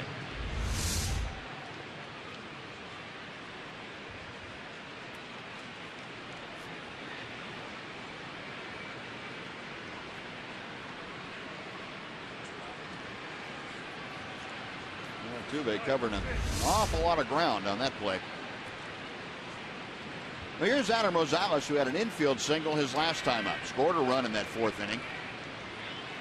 1 for 2, and he shoots one to right field. Again, back and to his right is Marisnik. This one, he's able to run down. So that'll do it. Rangers, though, get another run on 2 hits. They strand one. We're halfway through the ballgame. The Rangers 7 and the Astros 1.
They would like to bring you the upcoming schedule for the Rangers. Rangers and Astros back at it here tomorrow night. It'll be a 6 o'clock game on TEX AT HOU 21.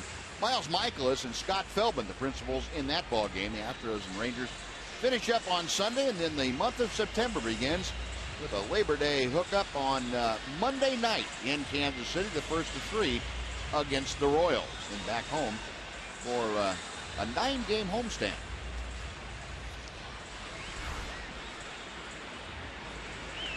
Scott Baker with a 6-run advantage. It is 7-1 Rangers. John Singleton, Jake Marisnik, and Gregorio Petit here in the bottom of the 5th inning. Singleton takes high and tight for ball 1. Singleton a pop out, his first time up. Batting at 181. Baker back to him. A ball and a strike.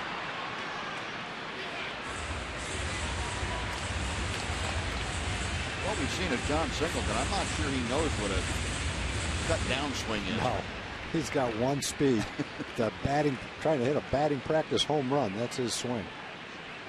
Then occasionally he connects. Yeah. When he does, it goes a long way. Yeah, that's way up in the air. Down the right field line. Rua, the first baseman, in foul territory. And he makes the catch. That is out number 1. Jake Marisnik will be next. But before he comes up, let's take time for a Mazda game break with John Radigan.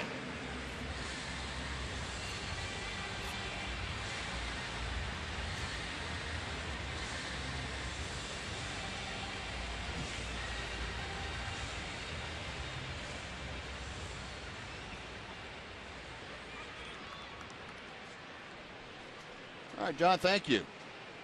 42-23 as they head toward halftime, did you say? Yeah. Wow.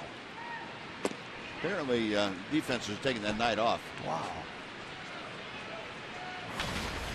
Jake Marisnik grounded into a fielder's choice back in the 2nd inning. That was his only at bat tonight, and Scott Baker came back to him.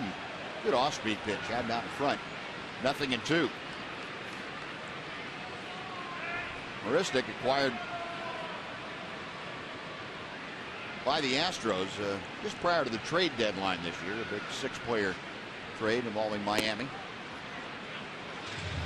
Marisnik, you remember the last time we saw the Astros was playing center field in place of Dexter Fowler.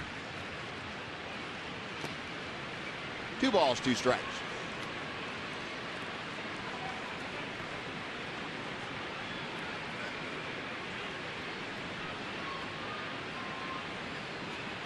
Marisnik hadn't been faring too well in the National League. Just hitting 167 in 14 games with the Marlins. Makes that pitch high, and the count is now full. Marisnik trying to get aboard here with 1 out in the 5th inning. He'll be followed by the number 9 man, Gregorio Petit. That had a little bit of a strike zone, according to our Fox stats. Hit hard, but pulled foul. We'll try it again.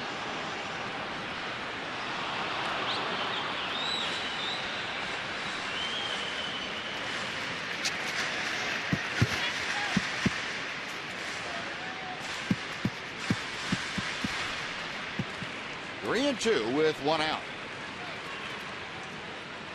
Scott Baker over the number of pitches that he had last time out. That was 71. This is number 77, and he gets the called 3rd strike. I don't know what Marisnik was looking for, but it obviously wasn't that, because he's headed back to the dugout. No, he had a strike. Well, what could have been a strike earlier that would have been strike 3. Definitely that was strike 3. Bottom part of the strike zone all the way in the strike zone. Just threw that fastball in a location he wasn't ready to pull the trigger. 90 miles an hour right where he wanted it. So for Baker, that's strikeout number 3. He is retired now the last 4 Astros that he's faced. And here's Gregorio Petit. Petit to strikeout. Back in the 3rd inning. He led off that frame. 1 ball, no strikes here.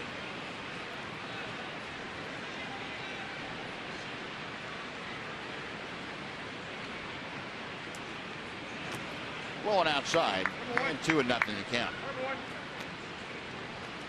Petit making his 14th start since getting back on the active roster. He was brought back on the 25th of July, so it's just been a little bit over a month. Hit safely in 9 of the previous 13 starts that he's had. Rounds this one right down the line. Beltre, the long bounce again, and he got him.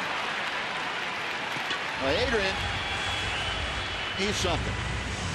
What a play by Adrian Beltre one more time, and you just get used to watching this. A 1-2-3 inning thanks to some pretty good D by Beltre. 7-1 Texas.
Inning brought to you by Sonic. Tonight's jackpot is worth $200 and dinner for 2 at Sonic Drive-In. Tonight, the Rangers are hitting for Donnie McCain from Arlington. And if a Ranger hits a grand slam this inning, Donnie McCain from Arlington will win $25,000. You can register at any participating Sonic restaurant. And it will be the bottom third of the Ranger order. Tomas Talis, Rougned Odor, and Michael Choice. Rangers 7 runs on 9 hits tonight. One of them a home run. Michael Choice, a 3-run blast his last time up, and Tomas Talis takes a little bit low for ball 1. Talis an RBI base hit in the 4th inning. Jake Buchanan with a strike to the outer edge. Well, Tomas now is 4 for 10 in his first foray into the big league level with 4 RBI. Pretty good production.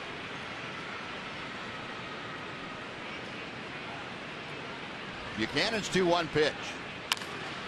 High chopper out to Petit at third. Davies gets down that line pretty well. I will make the caveat for a catch. Yeah. I've seen a lot of catchers get thrown out by 10 feet on that play.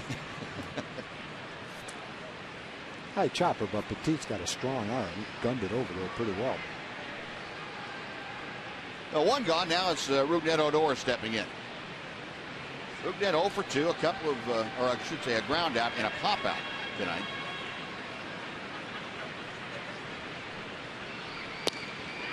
Buchanan hits the outside corner with strike 1. Odor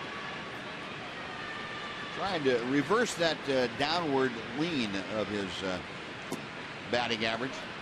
He's 2 for 17 on this road trip. And there's been a tough time adjustment-wise lately for Rougned. Just 3 for his last 28 times to the plate. It's this hard. Singleton knocks it down, recovers, will have no play to get it. Good job by Buchanan to save that ball from headed toward more trouble to the dugout. That's going to be a base hit for Rougned Odor. A well-hit ball by Rougned. You hate to get robbed of a base hit anytime. Singleton almost does it. He gets his glove on it.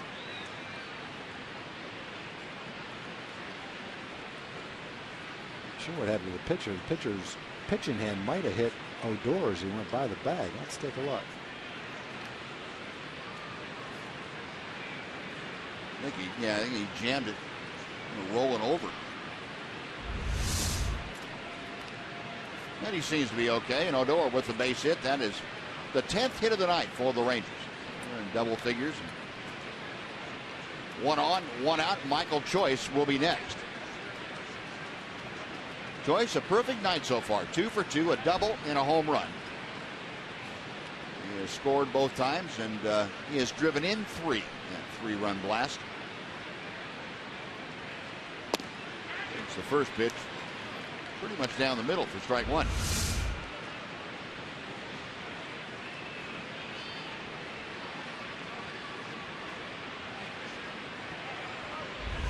Again, in kind of an awkward position, tumbling around there.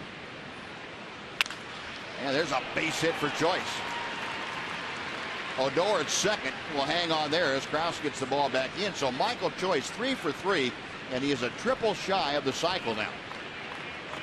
So Michael, next time up, when he hit the ball, hit a gap somewhere, just keep on running. Just keep on going. There's a lot of room to get a triple in this ballpark. Yep. If you hit it out to right center field or dead center field, and you can get it over the center fielder's head. Got a good pitch to hit right there. Buchanan's probably lucky Michael didn't park this one in the Crawford seats. By a high hanger. 3 well-hit balls. 2 on, 1 out. Daniel Robertson again at the plate. His 4th at bat in the first 6 innings. He is 1 for 2 with a walk and a run scored. And that breaking ball comes in the front door to the inside corner. Strike 1.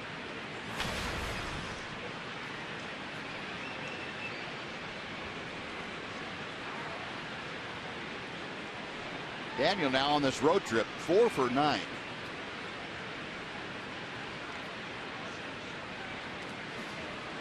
Going to third, Odor. There will be no throw. A good read by Rougned Odor on the ball in the dirt. Not that far away from Jason Castro. But with that jump, Odor able to get in there with a slide. A wild pitch. Advancing Odor. Not to bounce that far away from him either. You have to get a good jump. Might do a nice favor for the hitter now. Got a man on third base with less than 2 outs. Jason Castro, the catcher, out in front of the plate, giving the defensive assignments. In case the Rangers were to try and steal a run here. I don't think they're going to try to, leading 7-1, but you never know. 1 ball and 1 strike, the count to Robertson.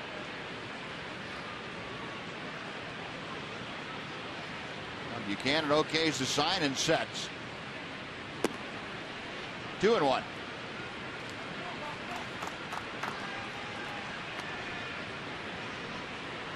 Daniel Robertson, with a 6-game hitting streak, has also reached safely in 14 of his last 21 times at the plate. Wow, I didn't realize that.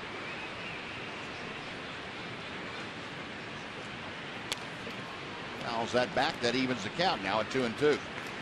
Well, you had mentioned, Tom, about the walks he's getting, and yeah, he's finding ways to get on base. He's hit by a pitch one time, and he's been something. Yeah, he's really doing everything that you would want to see a leadoff hitter do. That's what it's all about. Get on base. Yep. On base percentage. And in August, it's approaching 50%. Getting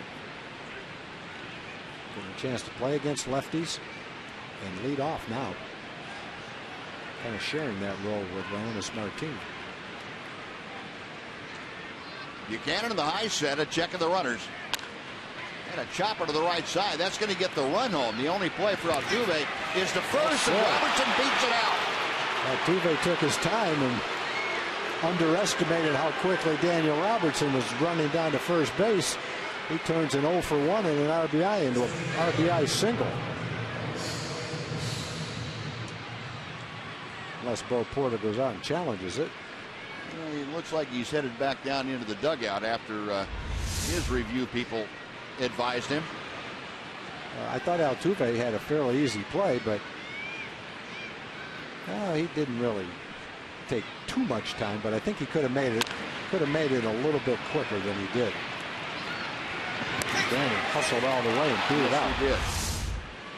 Danny with his second hit of the night, his RBI, the 16th of the year, and Altuve have to file that away in the memory bank. Yeah. Here's Elvis. 1 ball, no strikes.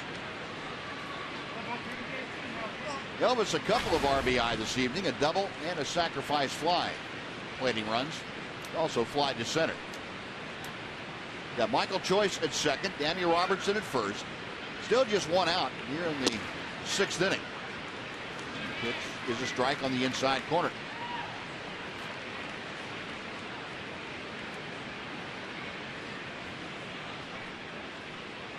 The Rangers getting to Jake Buchanan with a couple of infield hits in the inning. And Michael Choice, the line drive single sandwiched in between them. Well, let's take strike 2.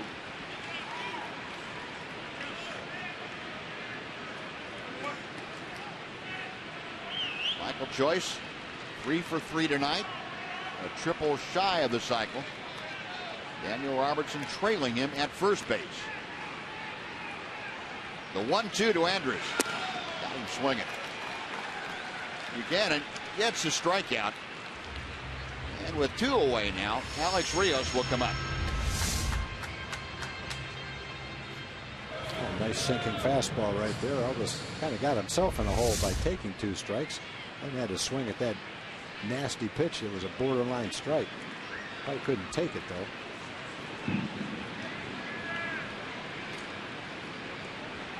Here's Rios, who had a booming double to left center field his last time up. 1 for 3. 1 ball, no strikes. For Alex, just his second hit on the trip. Now 2 for 10. Not one of the strong parts of that breakdown with 2 outs, runners in scoring position. Just a 200 average for Alex Rios this year. 1 ball and 1 strike. Rangers 8 runs on 12 hits tonight. Nice to see the offense getting it back in gear. Ooh, Alex had a hanging hook and didn't make solid contact.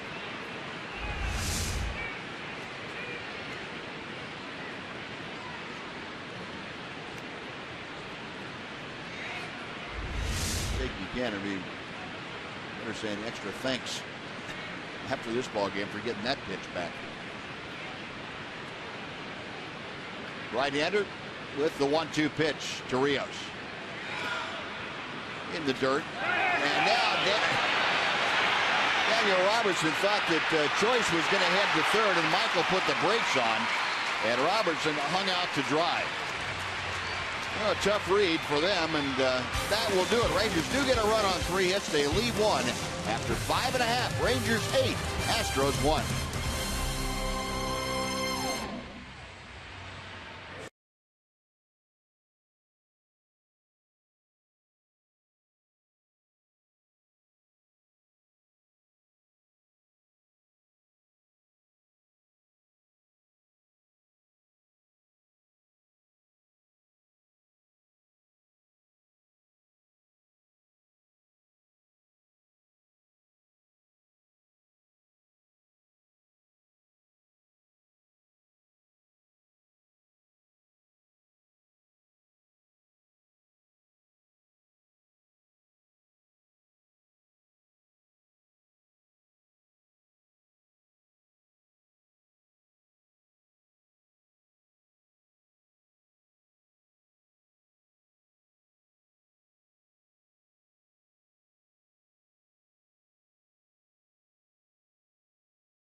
Texas Ford dealers.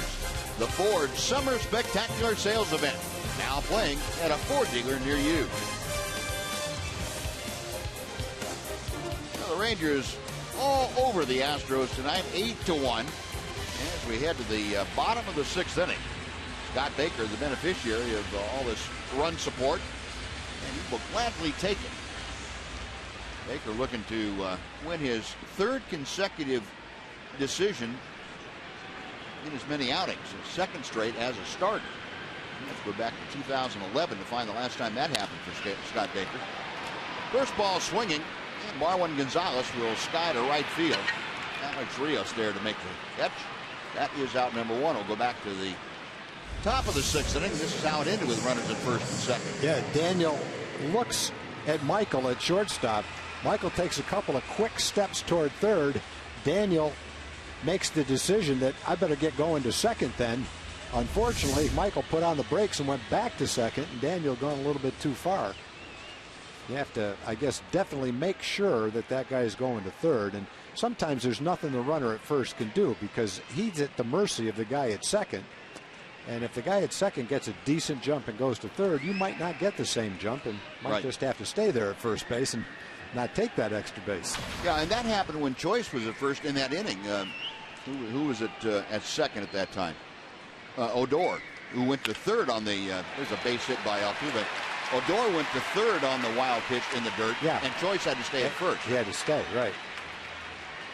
It's very difficult unless they each know the other one's going to get the same jump if you're on 1st base.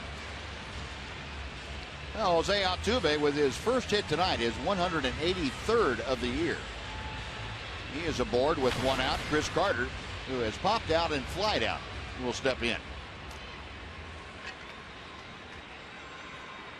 Carter a pop out to 2nd back in the 1st inning. Last time up when he was leading off the 4th, flied out to right field. Rangers in an overshift on the infield.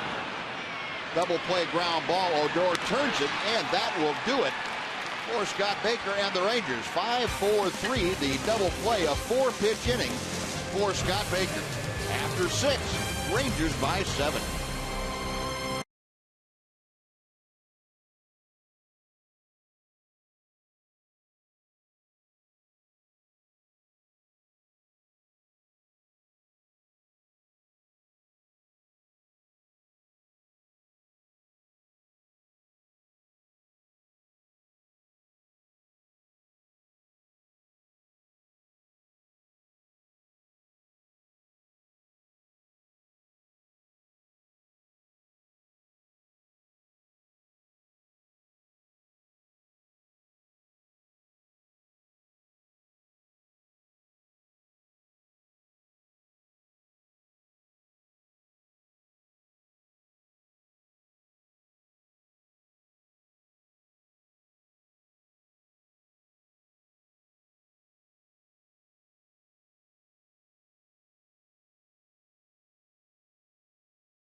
Tonight for Michael Choice. How about a double his first time up? Michael Choice then pounded a 3-run home run, his 9th of the year. That was in the 4th inning. And then last time up, he gets a solid base hit to left, a single. Well, he is a triple shy of the cycle tonight. And we're only in the 7th inning. Our Ford game summary tonight showing the Rangers scoring in every inning except the 2nd so far. Michael Choice 3 for 3 with that 3-run home run. 7 different Rangers have scored a run tonight, so it has been up and down the order from top to bottom. They have been getting the job done. 8 runs on 12 hits against Houston. And here's Alex Rios, who was left standing at home plate when Daniel Robertson was caught off first base. Alex at 281 now with the average for the year. A couple of pretty good sliders from Jake Buchanan. 0-2. Yeah, a couple of sliders. Tough to pull those pitches. You know, we were watching Alex Rios, Tom, you and I were during batting practice, and he was trying to pull everything. We don't often see him do that. No, and he was doing it with some pretty good power in batting practice. And, you know, looking at him in the game, I think he's kind of carried that over into the game a little bit. Looks like he's trying to pull the ball a little bit more, hit it with a little more authority. He really juiced that ball he hit in the 5th inning, that double to deep left center field. Up the middle. Back is Altuve on the outfield grabs a high throw, and it's into the Astros dugout. Rios will continue to second base, and he is aboard to start off the 7th inning. That was a well-hit ball, and Altuve had him played perfectly up the middle. 9th error for Altuve, one that you won't see him make very often.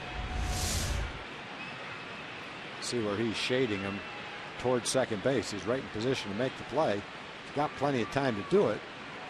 But Alex getting down the line pretty quick. Took that extra step, and now he realizes I got to get it over there pretty quick if I'm going to get Rios, and he had to rush it right at the end. So that's a couple of times in the last 2 innings that after he's caught the ball, he's taken maybe that one extra step, one extra split second to get it over there, and it's hurt him both times. Well, the first time to Daniel Robertson that turned a high chopper into a base hit and an RBI, and then this one on Rios goes for a 2-base error on the throw. So Rios in scoring position. Here's Adrian Beltre, who is 2 for 3. Last time up, an RBI double. He hit a ground rule double to right field. He hit a bullet over the head of Jake Marisnik out there. So Beltre now at 327 with the average. RBI total up to 68. Tried to check his swing and couldn't. David Rackley, the home plate umpire, ringing him up. 2-1.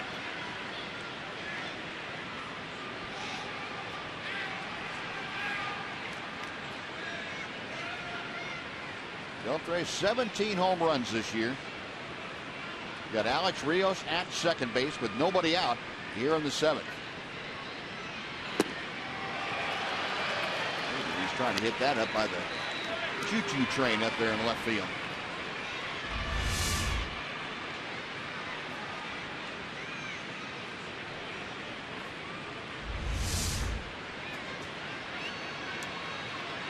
Buchanan studying the signs. There's the right-hander now will come set.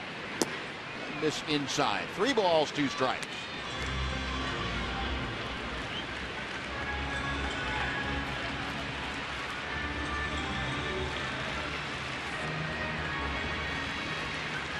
Beltre back in there. Rios the lead from second. Buchanan now wants to recycle the signs. He stepped off the back of the pitching rubber. Now he's ready. Payoff pitch. Old foul by Beltre. A lot of sliders this inning from Buchanan. We didn't see that the first full inning that he worked. He's gone to that breaking ball a lot in this inning.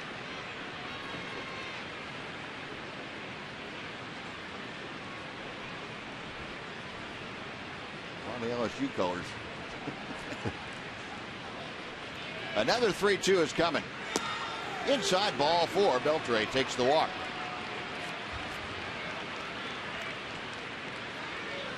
Well, folks, in this month of August, Metro PCS is giving your child a chance to take pitcher Martin Perez to school.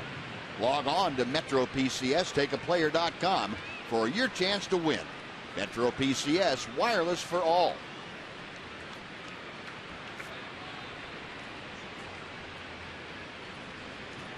So 2 on with nobody out. Ryan Rua getting his first big league experience here tonight. Has grounded out twice and struck out. 0 for 3.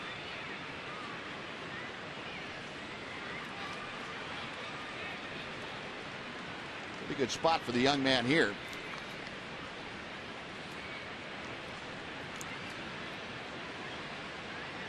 Buchanan's first pitch. Boy, he had a rip. A fastball coming into him, and Rua turned it loose. No contact. It's 0-1. Rua out of a small Division II college, Lake Erie College. Drafted by the Rangers in the 17th round of the 2011 draft. Line drive, base hit right field. Rios will stop at third, and Ryan Rua, with his first major league hit, loads the bases here in the 7th. Well, if he hit it a little bit left or right, he would have had his first major league RBI to go along with it. Unfortunately, he hit it so hard and right at Marisnik in right field that there was no chance for Rios to even try to score on that. A well hit ball for Ryan. Got a pitch out over the plate. Outside part of the plate, a breaking ball, as a matter of fact. Yeah. He went with it and drove it right over second base. That's probably something he's been doing all year long, to hit 300 at the highest levels of the minor leagues. So good for him. Boy, we've seen a lot of rookies get the first hit this year. We have. Rua is the 59th player used this year by the Rangers and the 20th rookie. And Adam Rosales checks his swing. And put that in perspective, the 59 players used this year, that ties the all-time major league record. Well, when this season's over, we will have broken the record for the most players and the most pitchers. Yep, and the most rookies. And the most rookies too. Yeah, yeah. Well, there was one point in time about a month ago where the A's hadn't used a rookie. The base hit to center by Rosales. One run home. Beltre around third. He will score. And Adam Rosales, a 2-run single, makes it a 10-1 Ranger lead.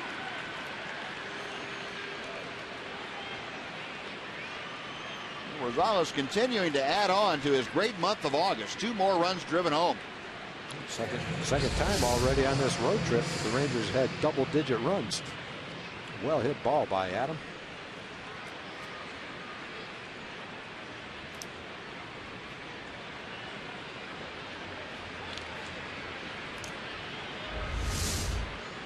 Well, Rosales 1 for 4, or make that 2 for 4 now.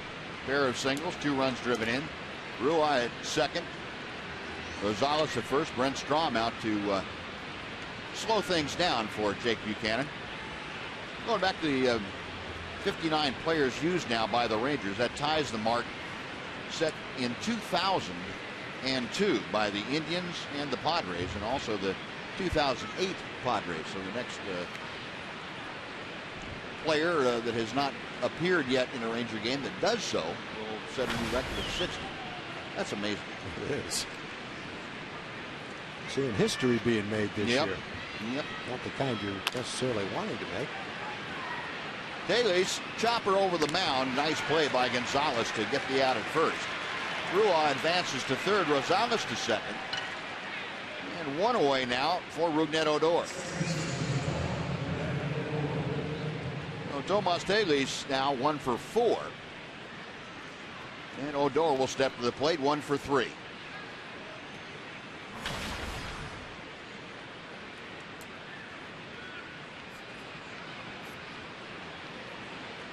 And the Rangers with 36 pitchers used, 1 more, and they will tie the all-time record.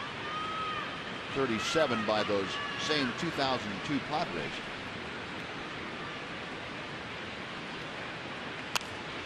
Odor pokes one out of play to the left. It is 0-1.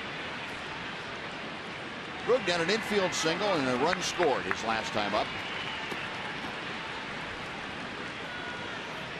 Got Ryan Rua at third base and Adam Rosales at second. That ball is hammered to right field. If it's fair, it's gone. Goodbye.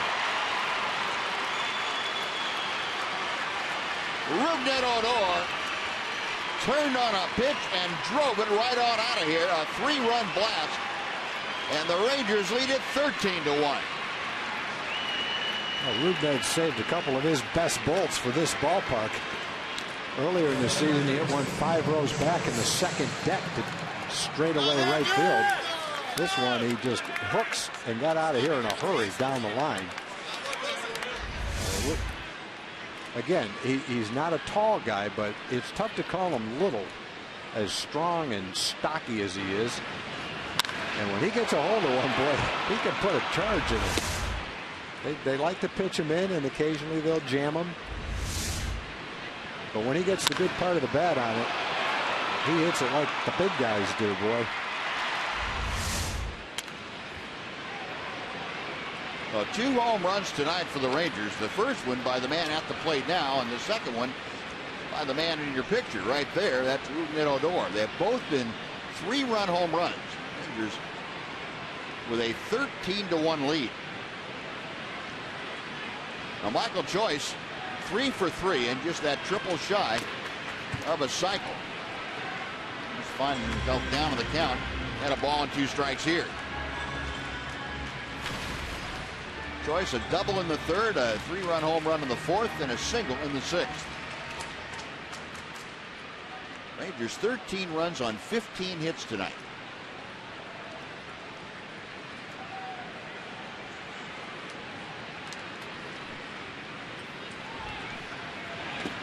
It's in the dirt. 2 balls and 2 strikes. Every Ranger in the lineup tonight has either driven in a run or scored a run. Washington's club has been completely equal opportunity about that. They've spread it out 1 through 9 pretty well. The 2-2 pitch. We'll try it again.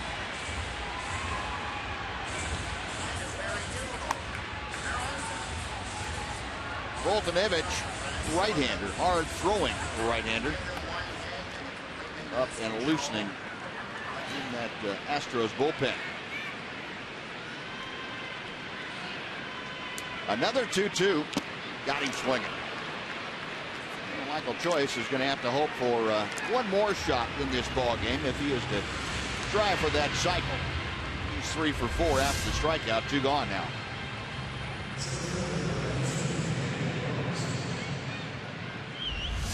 Second strikeout for Jake Buchanan. And Daniel Robertson comes up for his 5th plate appearance tonight. He is 2 for 3. Been on base 3 times. Average at .305. There's that good sharp slider by Buchanan.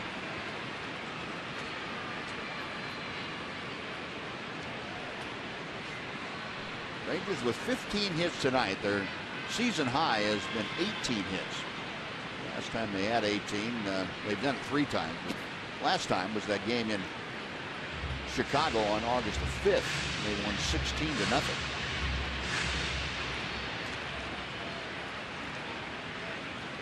was also their season high in runs scored.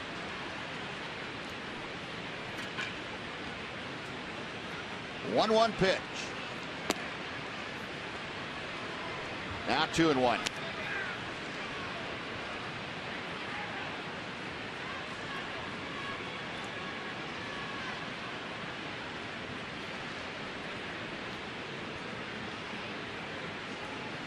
Buchanan to the wind. And a chopper out towards short. Gonzalez hurrying and fires a laser over there to get Daniel Robertson. That'll do it. The Rangers send 8 to the plate, and 5 of them score. The big blast, Rougned Odor, 3-run home run. Bottom of the 7th coming up, 13-1 Texas.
On a giveaway item, and you chose the Texas Rangers camo t-shirt.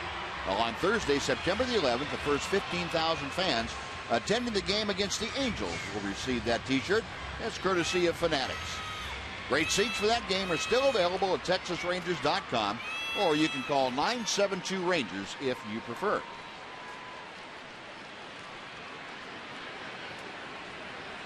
Scott Baker going to work here and facing a pinch hitter. It is Jesus Guzman.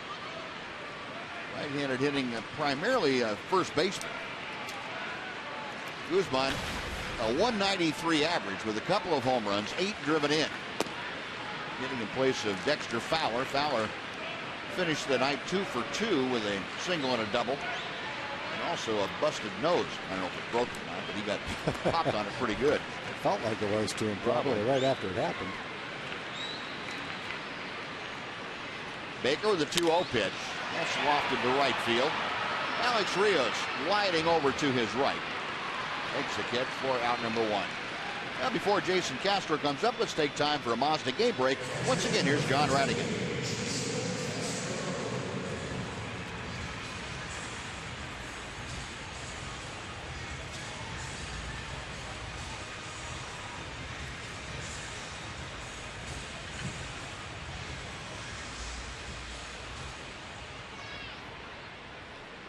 All right, John, thank you. Big time scoring in Texas high school football tonight. Not much of a surprise, is it? 2 of the best teams in the state right there. Yep. Allen and DeSoto. A 1 out here in the Astros 7th. Jason Castro 0 for 2 tonight against Baker. And Scott misses high. Baker's allowed 5 hits. He has walked just 1 this season. 3 strikeouts to his credit. Castro, 1 of those strikeouts, as he was caught looking in the 2nd inning.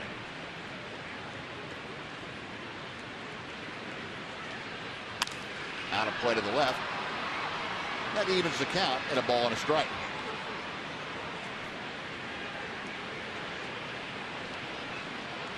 And the Ranger bullpen out beyond the garage doors in left center field. Alex Claudio.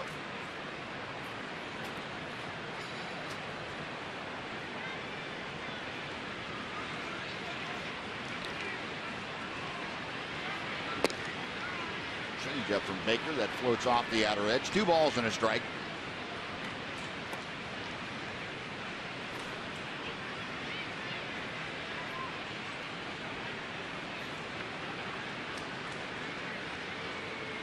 Now the right-hander into the wind. The 2-1 pitch is low and inside. 3-1 to Jason Castro. Scott Baker at just passing the 90 pitch level here tonight. Maybe approaching his final hitter. 3-1. Fouled back to the screen.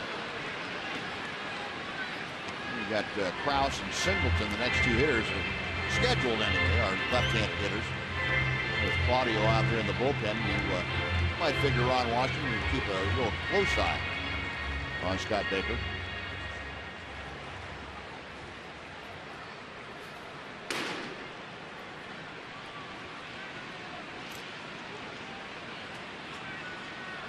Baker to the wind, the payoff pitch.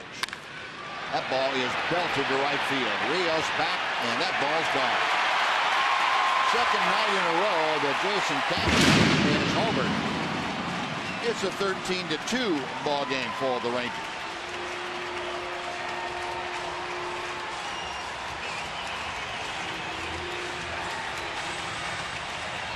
And that'll bring Ron Washington out of the dugout, and that's going to do it for Scott Baker. Well, Baker making sure he didn't walk Castro with that big 13-1 lead, and Castro made him pay for falling behind.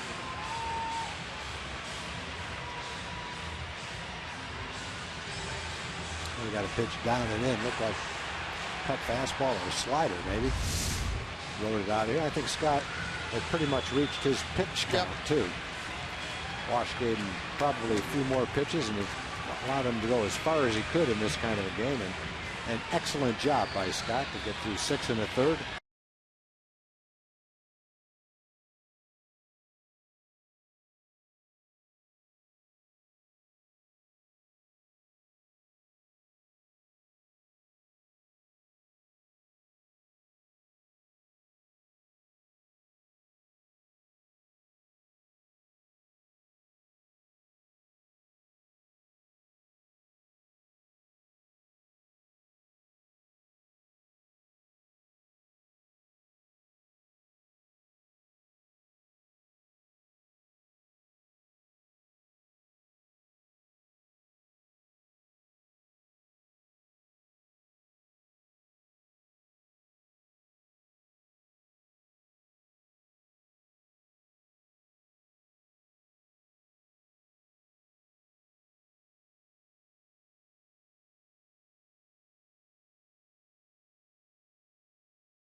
Evening comes to us from Chris. Chris, thank you very much. Great shot out of Globe Life Park, apparently during batting practice out there. Thanks, Chris. And for all of you folks who'd like to tweet your photo, maybe have a chance at getting selected to be on air, it's hashtag Southwest Fan Photo. And again, thanks to the folks at AT&T for making this possible. Scott Baker made it possible tonight for the Rangers to do some damage and build up a pretty good size lead. In 6 1/3 innings, Baker allowed just the 2 runs. He gives way to Alex Claudio here in the 7th inning. The early numbers for Alex Claudio, very nice numbers too. 6 appearances, no earned run average. And for Scott Baker, he's won consecutive starts now. 5 innings against Kansas City and only 1 run, 6 1/3 and 2 runs today against Houston. And in the outing before that was a relief appearance where he had a win. So his last 3 times he's pitched, he's had a win. Evens his record of 3-3. Very happy for Scott to get the 2 starts and pitch well like that right when the Rangers needed it. We mentioned this in the pregame show. You can't lose sight of the fact that for a number of years he was an outstanding starting pitcher for Minnesota. It's not like this snuck up on anybody. Yep. And he had an injury, and you'd have to say that there's not much doubt that he's healthy the way he's been used this year. He has 4 of the American League's 11 longest relief appearances. He's had 4 relief appearances of at least 5 innings and 1 of 6 1/3. So he's pitched in short relief, long relief, and now he's had back-to-back starts and won them both. Mark Krause waiting on that changeup from Alex Claudio, banging it into center field for a base hit. 1 on, 1 out, and John Singleton will be next.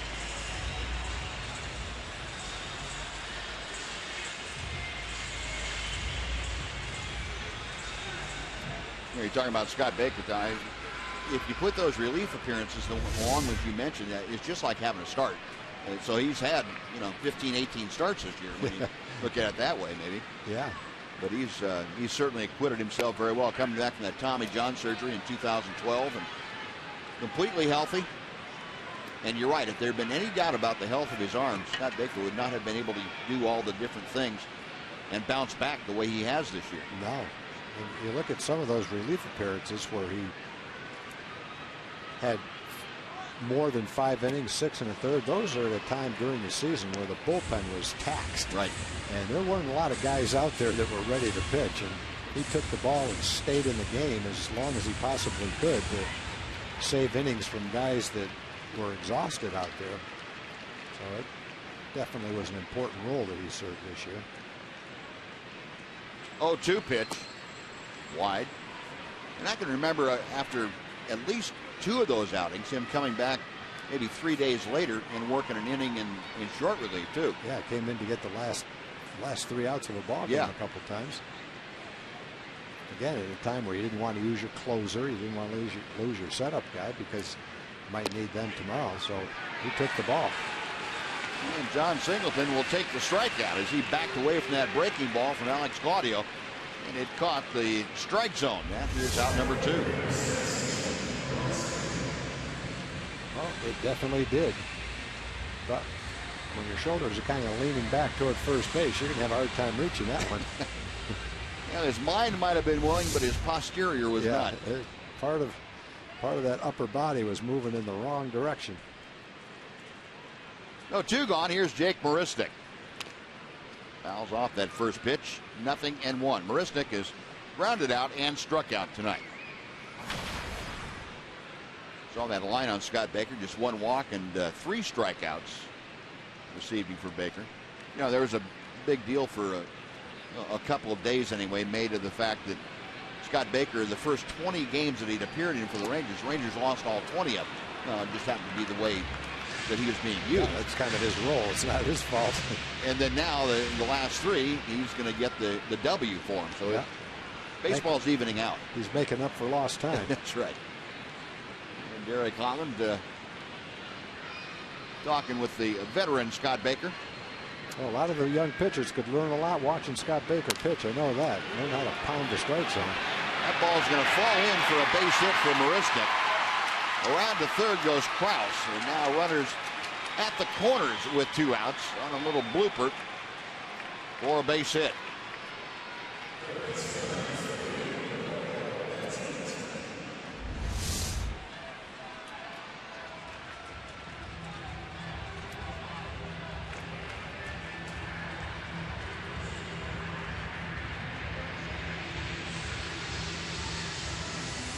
That falling in the midst of 3 Rangers, couldn't get there.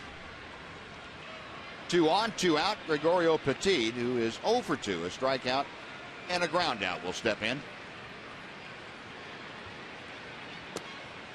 First pitch, a fastball, down and in for ball 1. Petit, a .283 average. A home run, 5 driven in.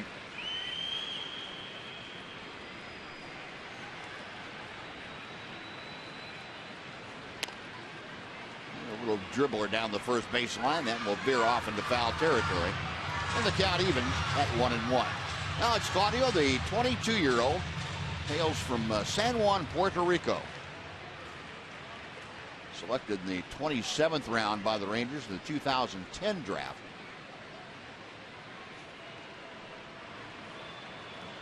Working his way up for his first foray at the big league level here. Boy, that's a the changeup set up that. That looked like a 100-mile-an-hour fastball the way he swung at that one. He saw the changeup on the pitch before it, but he wasn't quite ready for the heat. About halfway through that swing, and Petit said, "Darn, I hate it when that happens." 1-2 the count. It's funny, you can use that 85-mile-an-hour pitch. Right there, it looked like a 100-mile-an-hour pitch because he swung the way he swung at it. Another guy with a better fastball might throw it, and he might be way out in front of it swinging at it because it was a changeup. So 85 miles an hour means a lot of different types of swings depending on who's throwing it.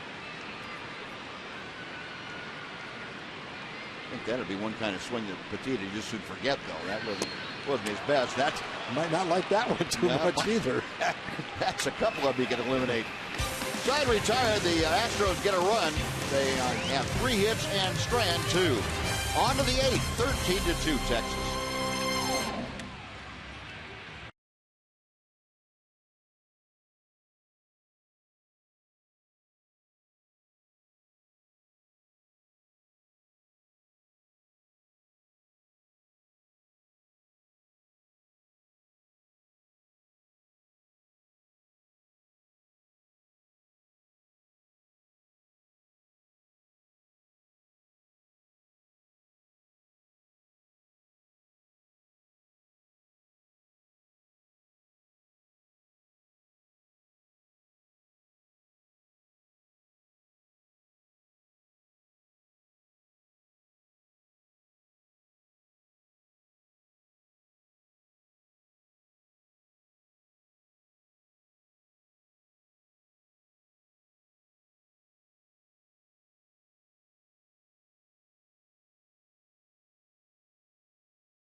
Finally back. Don't miss your chance to see your Sooners in their first game of the season. That's tomorrow against Louisiana Tech. This game is available only on pay-per-view, so call your cable or satellite provider to get more information. And don't miss the Sooners 2014 opener. 13-2 Rangers, and they have really put up a string of good innings. Second inning, the only 0 on the board for the Rangers. 15 hits tonight. They come to bat now in the top of the 8th inning against the hard thrower Mike Fultonevich. We saw Fultonevich for an inning the last time we were here. And after watching that inning, It's kind of hard to see how in 9 2/3 innings he's given up 14 hits, a couple of home runs, a .333 opponent's batting average, and a .559 ERA. He was throwing about 98 miles an hour and was untouchable for that inning. Evidently, it hasn't been something that he's consistently been able to do. Facing Elvis Andrus to start things off. Fastball not harnessed very well at 97, but he falls behind now. 2 balls, no strikes. Jesus Guzman stayed in the ballgame after pinch hitting for Dexter Fowler, taking over in left, with Jake Marisnik moving from right to center, and then Mark Krause moving from left over to right. Fastball for a strike, and it's 3-1. Whatever happened to just being able to put it down the lineup and leave everybody else put? I guess that doesn't count anymore. No, that's inside ball 4. Trying to see how versatile they are. Well, Elvis draws the walk. He has been on board now a couple of times tonight. A double, now a walk, and that'll bring up Alex Rios. Castro out to have a little chat with Fultonevich. Rios has scored twice tonight. He has doubled and reached on an error, scoring both those times. 1 for 4 officially.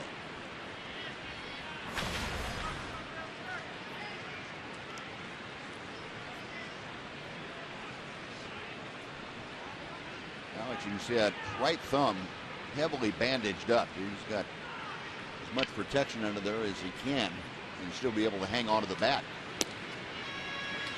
Outside for ball 1. Well, if I had a bad hand, this is not a guy I'd be thrilled to be facing right now. Throwing 98 miles an hour with no idea where it's going. No.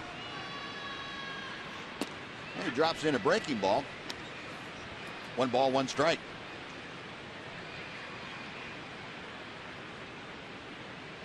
Might be tempted to look at a few pitches. I might look at a few. Trying to work a walk. Fultonevich able to drop in 2 breaking balls, and Alex Rios looking back at home plate umpire David Rackley and say, "You got to be kidding! Guy's throwing 105 miles an hour and he's throwing hooks." That pitch is a little bit low, 2-2.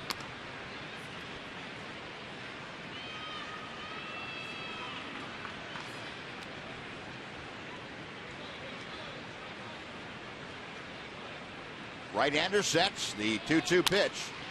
Double play ground ball out to Gonzalez. He will take it himself to second and flip on to Singleton. And that got Alex Rios' thumb. Boy, he was shaking that hand all the way down the line. And that's one of those pitches you were talking about, Tom. That thumb is bad, and the guy throwing that hard, you get jammed a little bit. Look out. You're hoping you can have a pretty good swing at his breaking ball, but boy, when it's coming in like that, ooh man, 97 miles an hour sinking down and in, a heavy ball, that it's like hitting a shot put. And when you've got that soreness in your hand or your wrist, it just vibrates. That's a terrible feeling. So 2 outs now, bases empty for Adrian Beltre. It's hard enough to hit in the big leagues, period, but when your hands are hurt, it's almost impossible. And Beltre to shallow center. Marisnik coming on. The ball hangs up for him just long enough.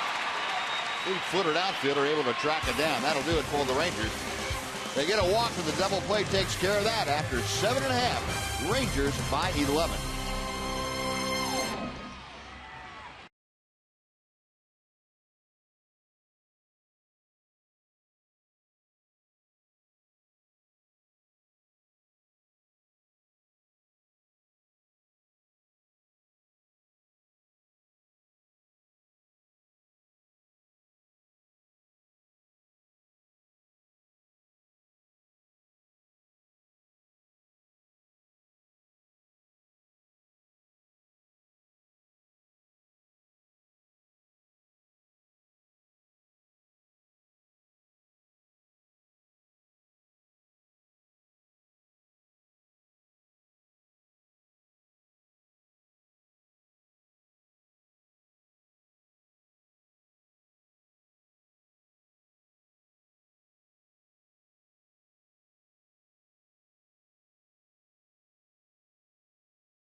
Bottom of the 8th here, the Rangers 13-2, and Alex Claudio back to the hill. He finished off the 7th inning with a couple of strikeouts, also gave up a couple of hits. The first pitch to Marwin Gonzalez, who turns around to bat from the right side, is low for ball 1. Gonzalez a single and a double in 3 trips to the plate. Chopper out towards second. Nice big hop for Odor. 1 gone. Well, Gonzalez now 2 for 4 as he makes the right turn at first base. And Claudio will face Jose Altuve.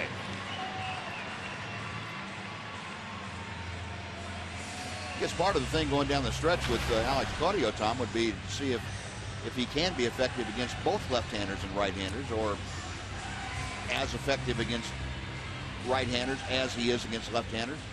Yeah, I think that's one thing Wash has always said, Buzz. He likes relievers that aren't just specialists, but guys that can come in and pitch a full inning and maybe a little bit more if he needs them to. And Altuve with his second consecutive hit. Ground ball through the hole. He is aboard with 1 out.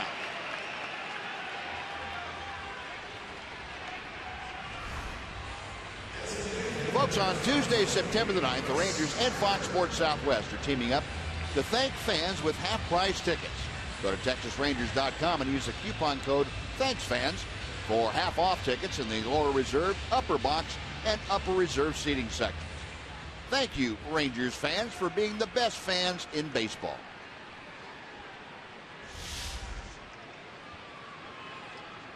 Chris Carter up there for the 4th time tonight. He is 0 for 3. Last time up, he grounded into a double play, and that's what Alex Claudio would love to get right here. Rangers have that overshift on with 3 players on the left side of the infield.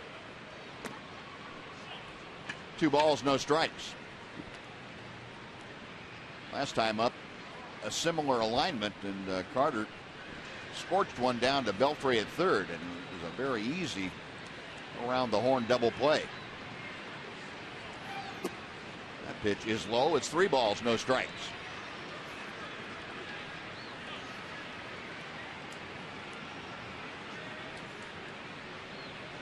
Carter a .229 average.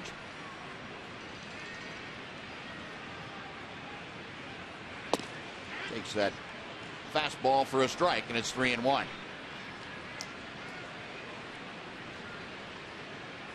Astros 2 runs on 9 hits this evening. Altuve has 2 of those. Marwin Gonzalez has 2 of those.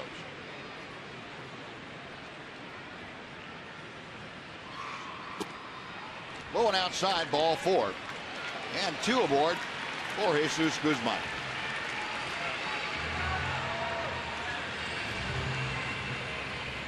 First walk allowed by Alex Claudio. And Mike Maddox make a trip to the mound.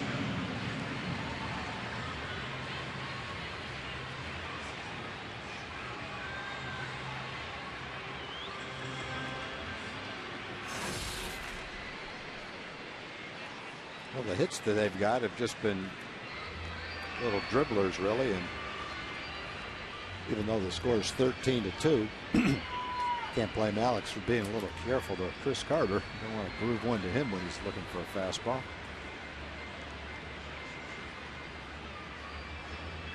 David Rackley, the home plate umpire, out there to see if he can speed up the proceedings.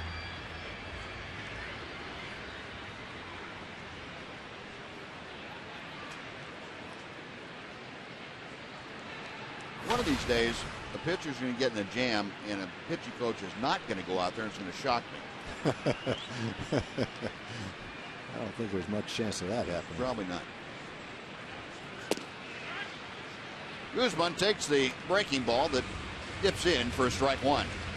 Guzman came on as a pinch hitter for Dexter Fowler in the 7th inning and flied to right field. So 0 for 1 tonight, hitting at .192 for the year. Fouls that out of play to the right. 0-2 very quickly.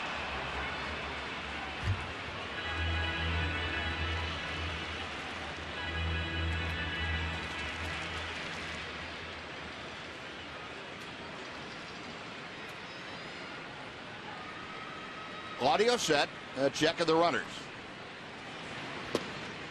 Came with a changeup and missed away. 1 ball, 2 strikes.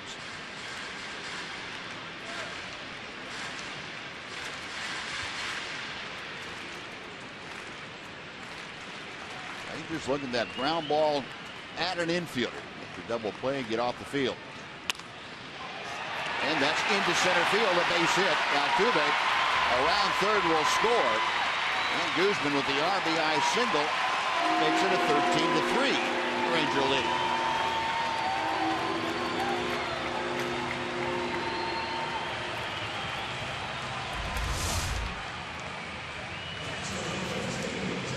They waited on it, hit toward the end of the bat. He had to reach for it, but he was able to accomplish that. Change up, he serves it into center field for an RBI. First earned run for Alex so far in his brief major league career.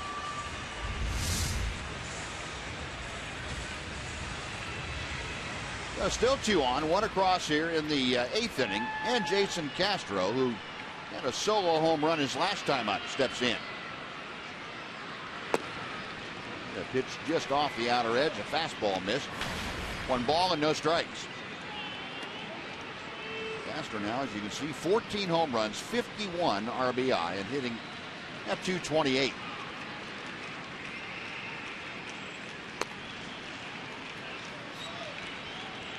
Two balls, no strikes.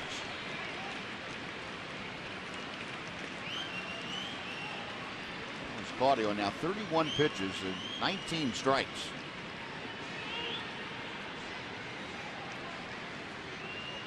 A check of the runners. And the pitch is grounded foul outside first. 2-1.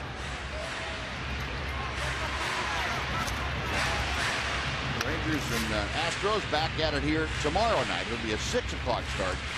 Don't forget, we'll be on TXA 21. It'll be Miles Michaelis and former Ranger Scott Feldman, principals in that ball game.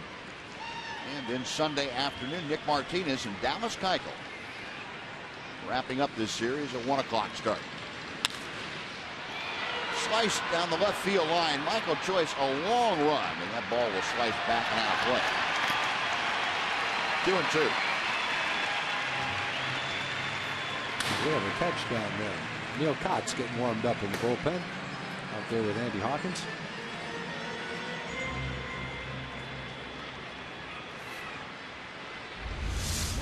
Let's see if we see this catch. Whoa, all right. Yes, sir. One happy little girl out there. All those men reaching for the ball. Who came up with it? The girl with the glove. With the glove, that's right. It's going to be foul. Oh, no, it's fair. Yeah. Pick it up, touch first. Got a double play then? Turn 2. You know, Castro, the swinging strike 3 with a helicopter. That's a frustrating at bat. Claudio can send you back to the dugout without a real good feeling going through your mind. All the way past first base and fair. I don't know how you keep that bat fair. That's pretty tough. No, 2 away. And here's Mark Krause. Krause was the first hitter that Claudio faced coming into the game, and Krause singled on against him. Got a changeup that he shot to center field. So Claudio starts him off with a fastball that's fouled off. Krause with that base hit also has a walk tonight, so 1 for 2. The average for the Astros outfielder back up over 200, 202 as he faces Alex Claudio. Chris Carter at second. Jesus Guzman at first. And Claudio with the advantage now. No balls and 2 strikes.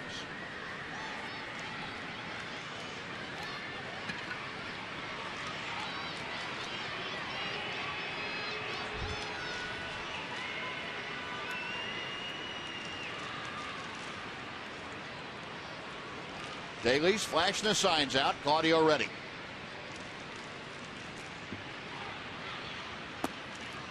Fastball just a little bit low. 1-2.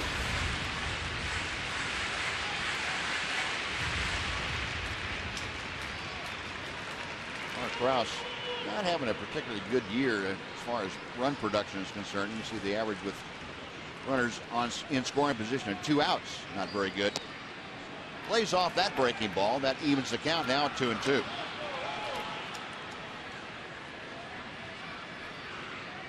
Claudio forced to work overtime a bit here in the 8th inning.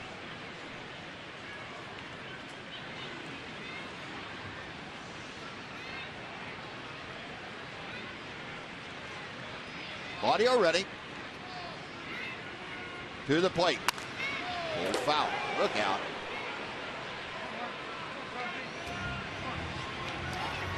Ball scooting into and out of the Astros dugout.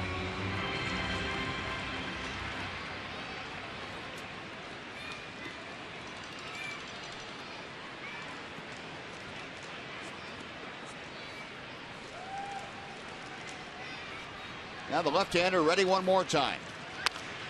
And another foul ball. Got that one down, Pat. Throwing that sinker down and in, and he's got a pretty good swing at it, but he's not even coming close to keeping it fair.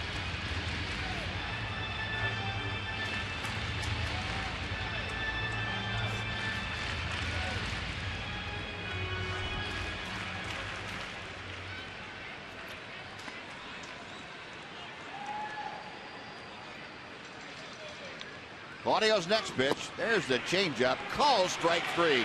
And Krause knew it. Oh, he was frozen like a TV dinner old and gone by. That'll do it for the Astros. A run up.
On TXA 21 with you tomorrow night. It's a 6 o'clock game, an hour earlier. Tomorrow, Leonis Martin might be back in the lineup for the Rangers against the right-hander for the Houston Astros, Scott Feldman. And Chris Carter continuing to have a hot month of August. He was still leading the world in home runs with a dozen of them. He will be probably DHing once again as Miles Michaelis gets the start for the Rangers. Again, 6 o'clock tomorrow on TXA 21, Game 3 of this series. Ryan Rua to lead things off against Mike Fultonevich.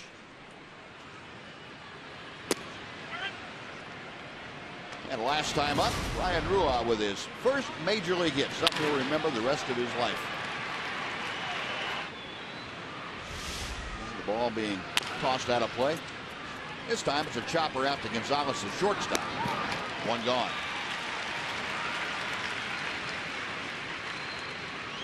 So Ryan will retreat to the dugout. He's 1 for 5 tonight.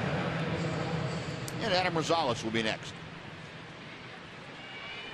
Rosales, a pair of singles, a couple of RBI, and a couple of runs scored. He's had a busy night getting the start at shortstop. Average at 324, the RBI total up to 15.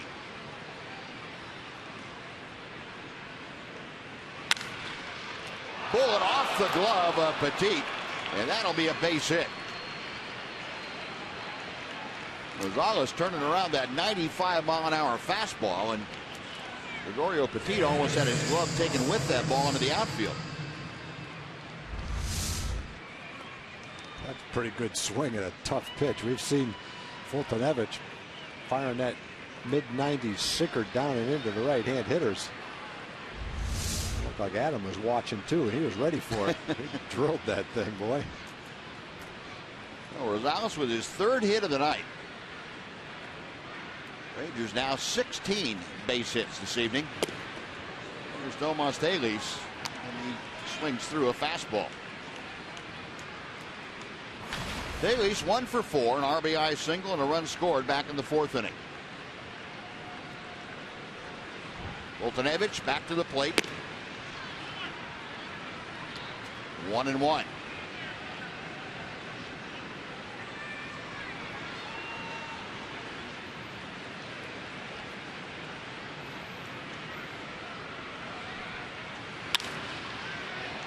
Fly ball to left. Guzman in and toward the line makes the catch. That is out number 2, and back to first goes Rosales. Next will be Rougned Odor.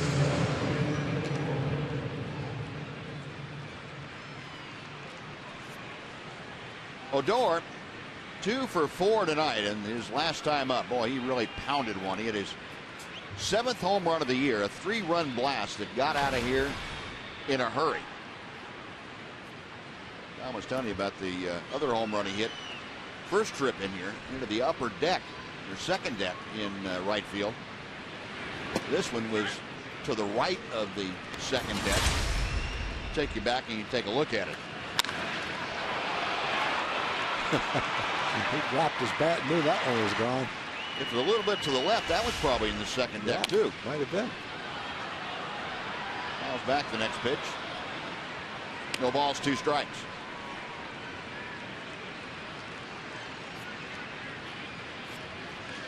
Ranger fans, they are taking some of this game home with them. Ranger shirt, Astro hat. Yeah, conflicted person.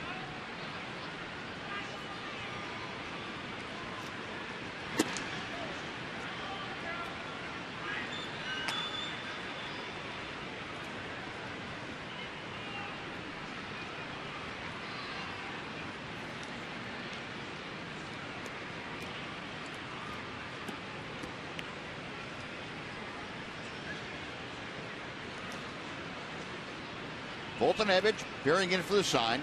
Odor waiting. Now the 1-2. Just a little bit low and outside. 2 balls, 2 strikes.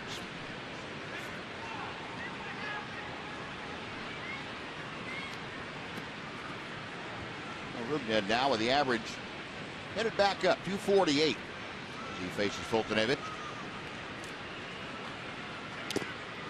Foul tip with a breaking ball hung up for him, and Rougned fouled it straight down. Still 2 balls, 2 strikes.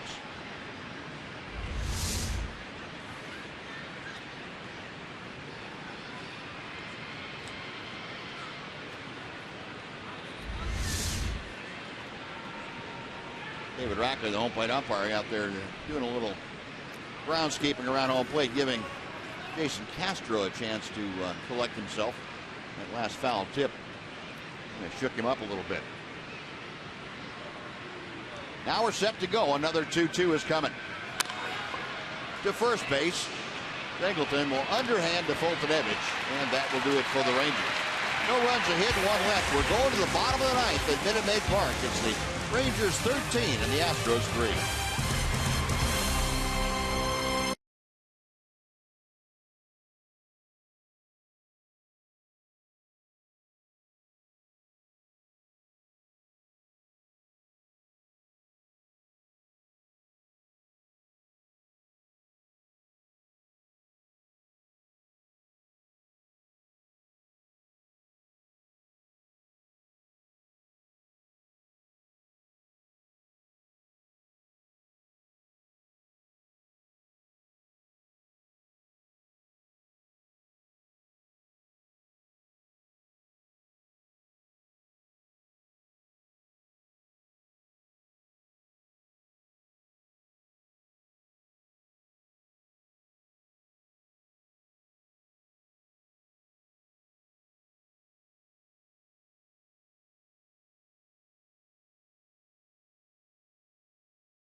Southwest is brought to you by Southwest Airlines. Buy Southwest Airlines fares online only at southwest.com. By AT&T UVerse TV. Find out what's possible with AT&T. Call 1-800-PIC-ATT, mobilizing your world. And by your Texas Ford dealer. The Ford Summer Spectacular Sales Event, now playing at a Ford dealer near you. The ninth inning and down here in Houston in Minute Maid Park, and Neil Kotz has come out of the Ranger bullpen to take over on the mound. I mean, it's not the time that Neil would normally pitch, but just getting an inning of work in. His 62nd ball game in what's been a solid season for Neil.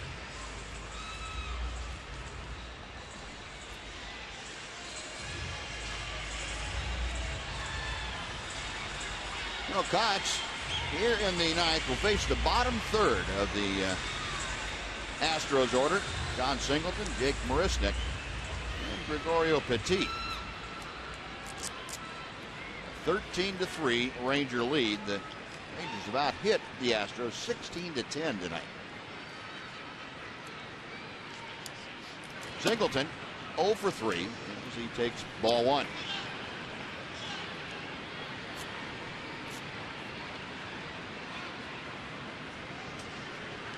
Singleton struck out his last time up. Other than that, popped out a couple of times. 1 ball and 1 strike.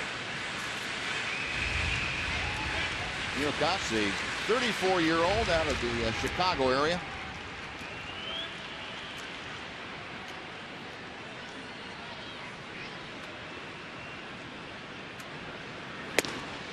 This is high and tight, and it's 2-1.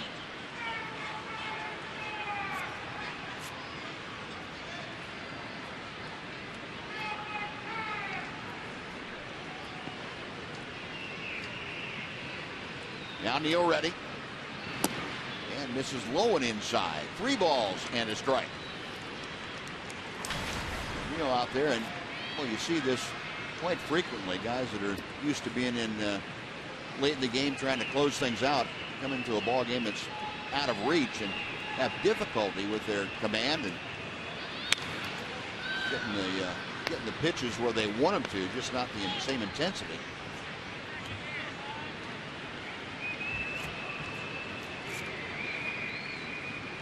Count has gone full to Singleton.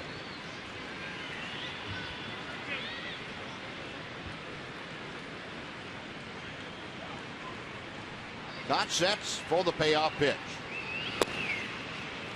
Low ball 4. Leadoff walk puts Singleton aboard. Jake Marisnick now coming up.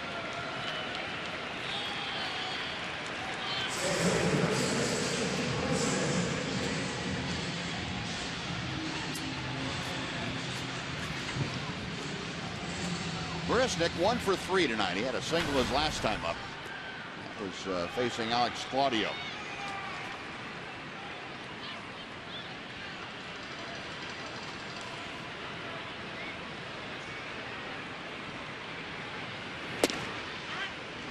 First pitch, a belt high fastball for strike 1. Kotz didn't pitch at all in the Seattle series. Hasn't worked since the Sunday game against Kansas City at home. Base hit to center field.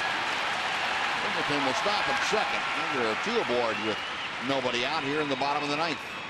Marisnick's got a number of hits against the Rangers the last time we were in it tonight. Well, there haven't been many hit off the good part of the bat. Every one sounds like a cracked bat. A little blooper to right field, and that was a jam shot to center field.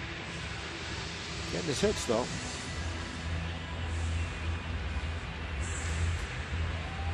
Just a matter of whether his thumbs can last till the end of September. And the bat supply holds out.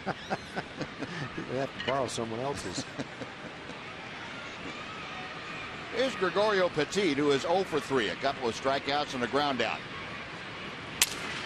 There's a shattered bat. Little looper's going to fall into center field for the base hit. Singleton will stop at third. The bases are loaded with nobody out for the top of the order. The bats are falling, but so are the baseballs falling into the outfield. Oh, it just shattered Petit's bat. Got way in on the handle.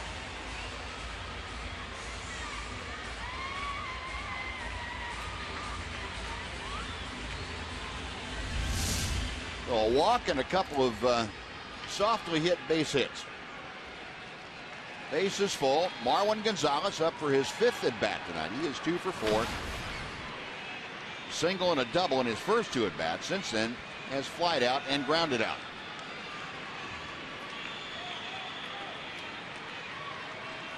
Astros now with a dozen hits tonight. Still trailing by 10. And Kotz misses high for ball 1.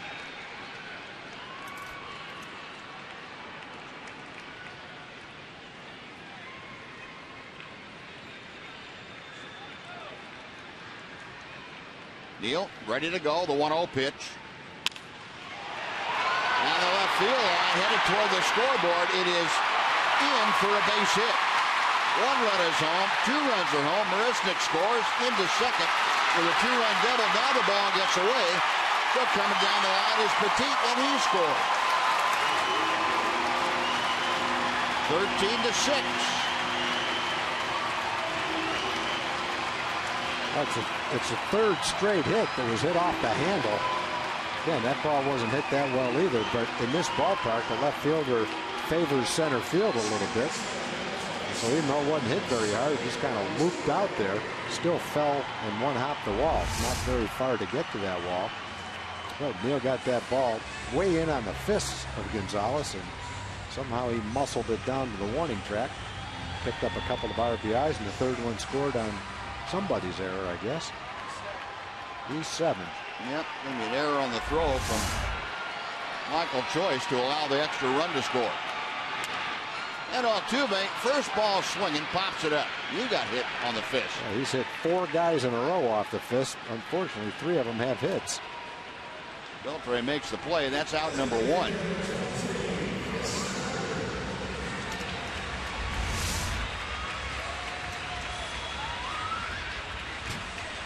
Altuve a little bit too anxious in that at bat. Oh, 1 gone. Gonzalez still at second base. The play, by the way, 2 RBI for Gonzalez on the double. The other run scored on the error. Chris Carter walked his last time. Takes inside for ball 1. Carter a pop out, a fly out, and a double play grounder.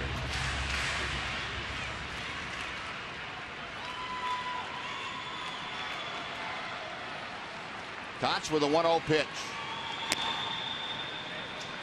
2-0.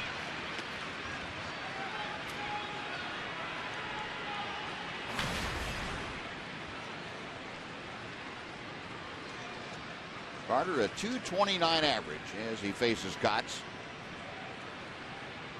Rangers going to that overshift to the left.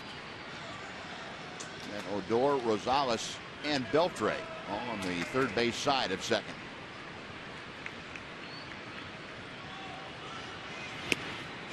Off the glove of Telu, so down to 3rd it goes Gonzalez. Wild pitch.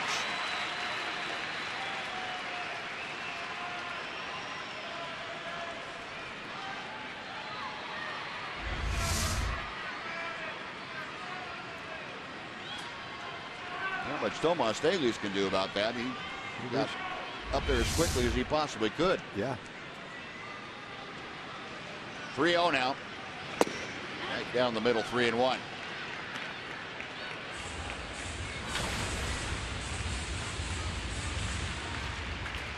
Chris Carter, a little bit better than the league average about scoring runners from 3rd with less than 2 out. Gonna have a tough time with that one, though. Yeah, I'd try that same one again if you can. Worked once, pretty good chance it'll work again.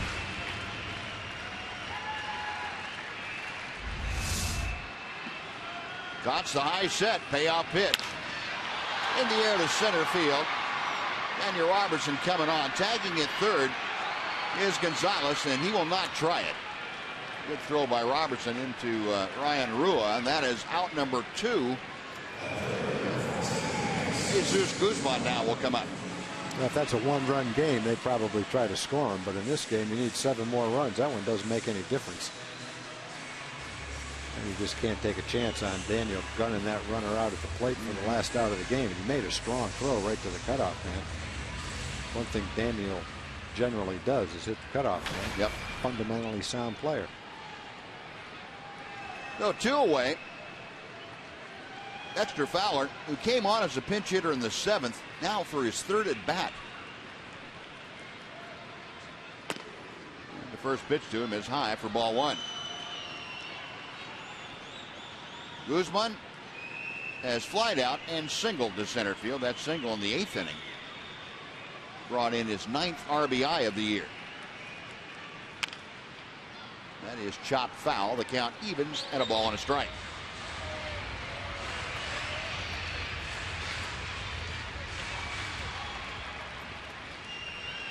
Neftali Feliz, just in case, ready in the Ranger bullpen.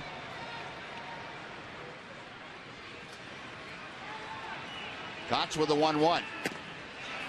He went around. It's a ball and 2 strikes.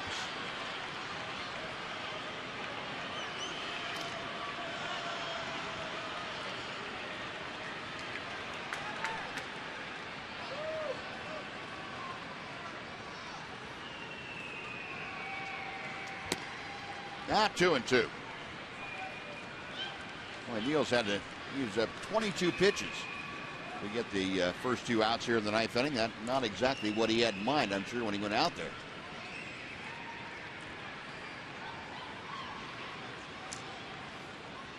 The next pitch in the air to center field. Robertson coming on, still coming, and Daniel makes the catch, and that is a winner. Well, Cox had a little bit of a struggle in the 9th. The Astros scored 3 times, but the Rangers prevail in the 2nd game of this 4-game series, 13-6 in the final. Rangers had 16 hits tonight. Michael Choice, a big night, 3 for 4 with a 3-run home run. Rougned Odor, a couple of hits, one of them a 3-run home run. Rangers using the long ball with people on base to get the win tonight. And Odor and Choice, a big part of that offense. Scott Baker gets his 3rd consecutive winning decision. 2 of them starts, 1 of them in relief. Scott Baker now evens his record for the year at 3-3. Worked 6 1/3 innings tonight. Got the win in another solid start. And Ron Washington's club now has won the ball game from the Astros here tonight, and they have won 3 out of 5 on this road trip. Well, we're halfway through this 10-game trip, and Skipper's club is over the 500 mark away from things. Tomorrow night it will be Scott Feldman, and we now have Michael Choice with us. Michael, congratulations tonight. A big night for you, and I know it had to feel good for you to break out on an evening like this. Yeah, it did. It felt really good. I spent some extra time looking at some video today, and it paid off. Michael, when you're a young player in the big leagues, it's a constant learning experience. What are some of the things that you're learning in your first year in the big leagues like this? The biggest thing is really kind of controlling your emotions in the game and trying to stay calm and play the same game you've been playing your whole career. Easier said than done sometimes, though, isn't it? Yeah, it's a lot easier said than done. Michael, you're going to have a talk with Rougned Odor a little bit, though. He made that last out in the 9th inning. You had to get one more shot at that potential cycle. You got to tell him that. Hey, I'm sure he was fighting to try to get me up there again. You try not to watch a home run when you hit it, but as you were going down to first base, were you at least glancing to see where that moonshot was going to land? I knew it was going to get out. I just didn't know quite where it was going to land. So, I didn't want to take my time too much. Went so far and so high, we didn't even see it come down. Nice game, Michael. Thank you. Michael, nice going. Congratulations. Nice to see you have a night like this. I know it takes a load off your mind. Yes, it does. All right, Michael. Keep it going. Fun to watch you and the ball club get off to a good start here tonight and bring it on home. 13 runs, a good evening. Congratulations, Michael. Thank you. So the Rangers get it done tonight, 13-6 the final. We'll come back to wrap things up for Minute Maid right after this on Fox Sports Southwest.